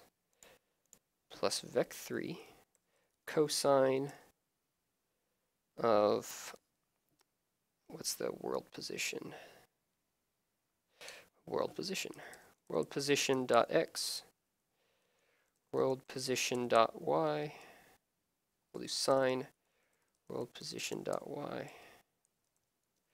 Cosine world position dot z. And let's do divided by 100,000. So it'll loop every 100,000 steps. Divided by 100,000, divided by 100,000. Let's do negative cosine. Alright, so this should just look cool. That's the idea. See if that's working. I hope it doesn't have compiler errors because I have to recompile if it does. Or I have to rerun the program. Yay, look. That's neat. So the poles, right, are, let's see, what is red? Red is probably X. Oh, it's X, Y, and Z. That's easy. So this is the X pole, right? So red is decreasing as we go out, you know. And then if we find a Z pole, which is this, that's neat. The Z pole has increasing rings of yellow going out. And then we're going to have a Y pole, which is blue. And we can just follow the rings to get to it. Here's a Y pole. And we have an increasing ring of blue. Isn't that neat? It's not really that interesting. I think it's kind of interesting. I just think shaders are cool in general. Just doing anything with shaders. If we had a DT value, we could really make a mess. Let's do this. Let's make the planet oddly shaped. Where's position? After the transform.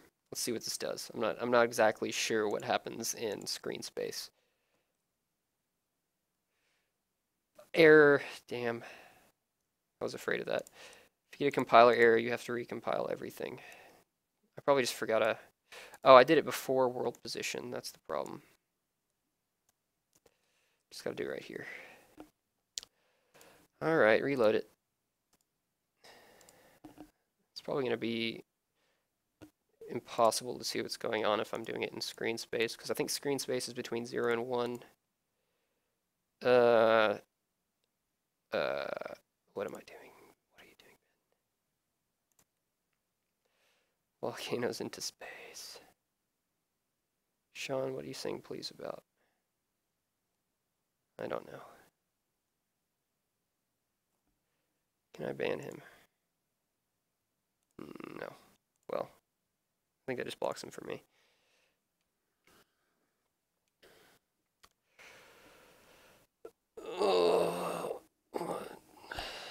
Let's try it.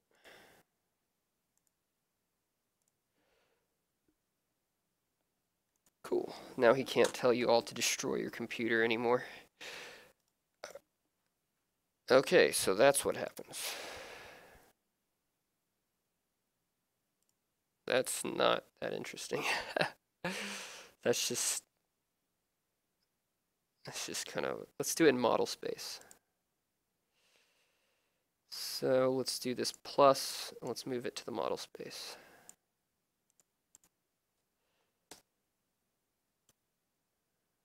All right.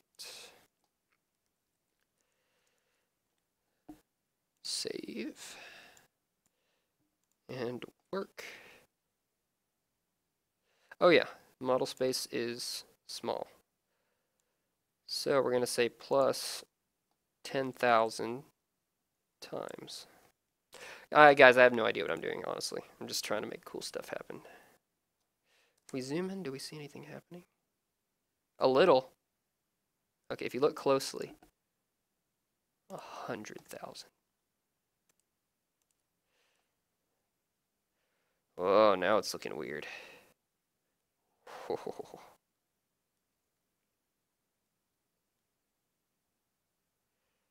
Isn't that awesome?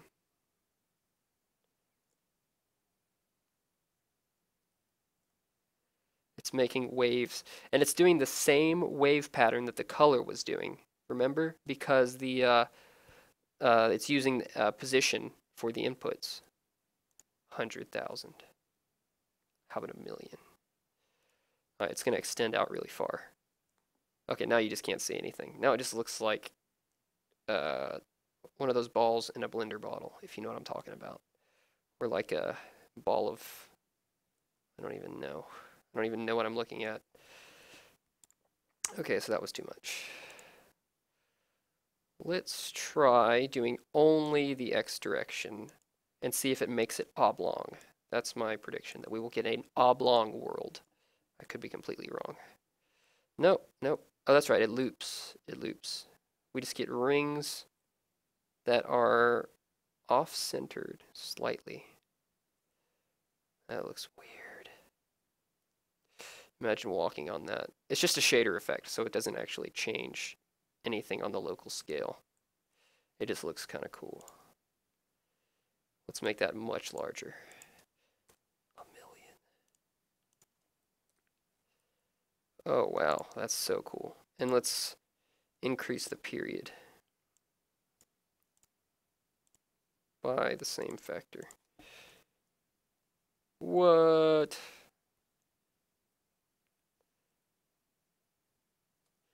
Isn't that interesting, y'all? Somebody tell me what mathematical shape this is, because I sure don't know. Some kind of, I don't even understand. It's like a Mobius strip or something. Not quite, but let's throw in a Y. Okay, now we are getting sort of a boxy effect that's not exactly symmetrical because we're not using Z. Huh. Interesting. And let's add Z in. Except let's reverse the Y and Z coordinates.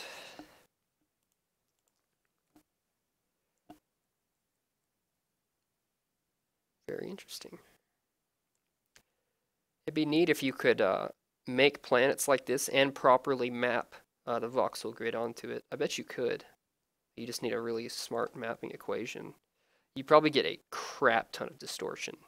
Like, so much distortion. But it would look pretty neat. It's not gonna, see, it's drawing here, but in reality it exists way down there. So it's not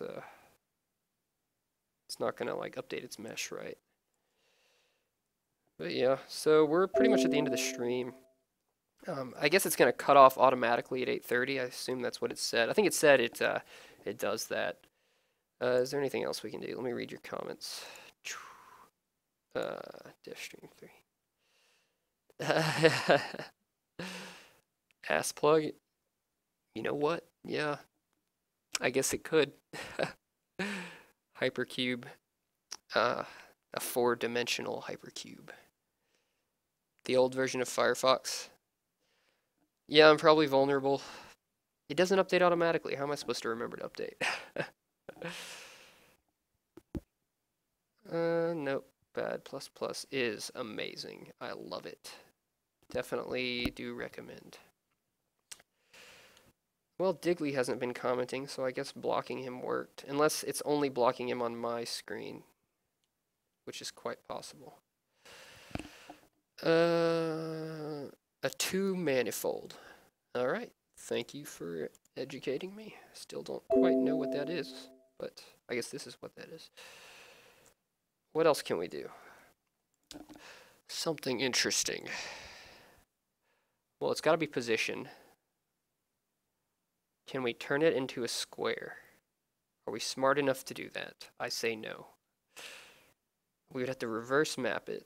Right now it's normalized. We can't unnormalize it. I don't think I'm smart enough for this. We could. Okay. Let's try this. Let's try to turn it into a square. Vec3 new pos. New pos dot x equals the model space. We don't have much time. It's gonna quit. New pos. Sorry if you guys don't get to see this. Probably won't even work. Okay. If new pos dot x is greater than 100,000. I really don't think this is gonna work. No, we'll clamp it. We have clamp. New pos equals clamp new pos negative 1,000,000? Yeah, and 1,000,000. See if that works. And then we just use, instead of vertex position model space plus all this crap, we say new pos. You guys probably already realized that this is not going to work. Yeah, that didn't work at all. I don't know what I was expecting. I think it's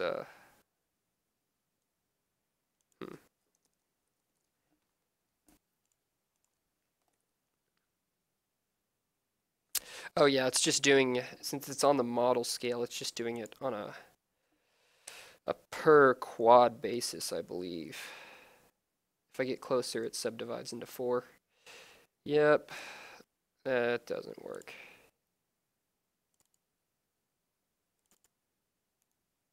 world position. And then equals world position minus, I don't think this is going to work. I'm completely guessing. We're about to find out, and it didn't. Okay. Shows who's good at math, not me. Anyways, so we're about at the end of the stream. Let me undo all of this crap so I don't make it too much of a mess. Yeah, okay. So yeah, thanks for watching, guys. If you're just tuning in, sorry, it's over. I guess I will see you next time. Probably won't be for 2 to 3 weeks. I'll try to do it as soon as I can, but like I've said, I'm going to be very, very busy for the next 2 or 3 weeks. No telling what the next stuff is going to be about. The next stream is going to be about, but you can check on the forums. I'll take you there right now. If you go to Seed of Andromeda /community, not /forums, but it will redirect you there if you say /forums. If you go there and you go to news and development and you go to live stream schedule, you will be able to see my current plans on the first page here. This is where I will update all of my plans for live streams. So like this one says it's today at 3:30, which was a little bit wrong, but usually it's pretty correct, and usually I'll tell you what I'm planning on doing in the live stream. So thanks for watching, everybody. I enjoyed it as always. I love streaming to you guys, and hopefully if I stop streaming, it will stop here and not earlier. We're about to find out. But so yeah, tune in next time, guys. Thanks a lot for watching.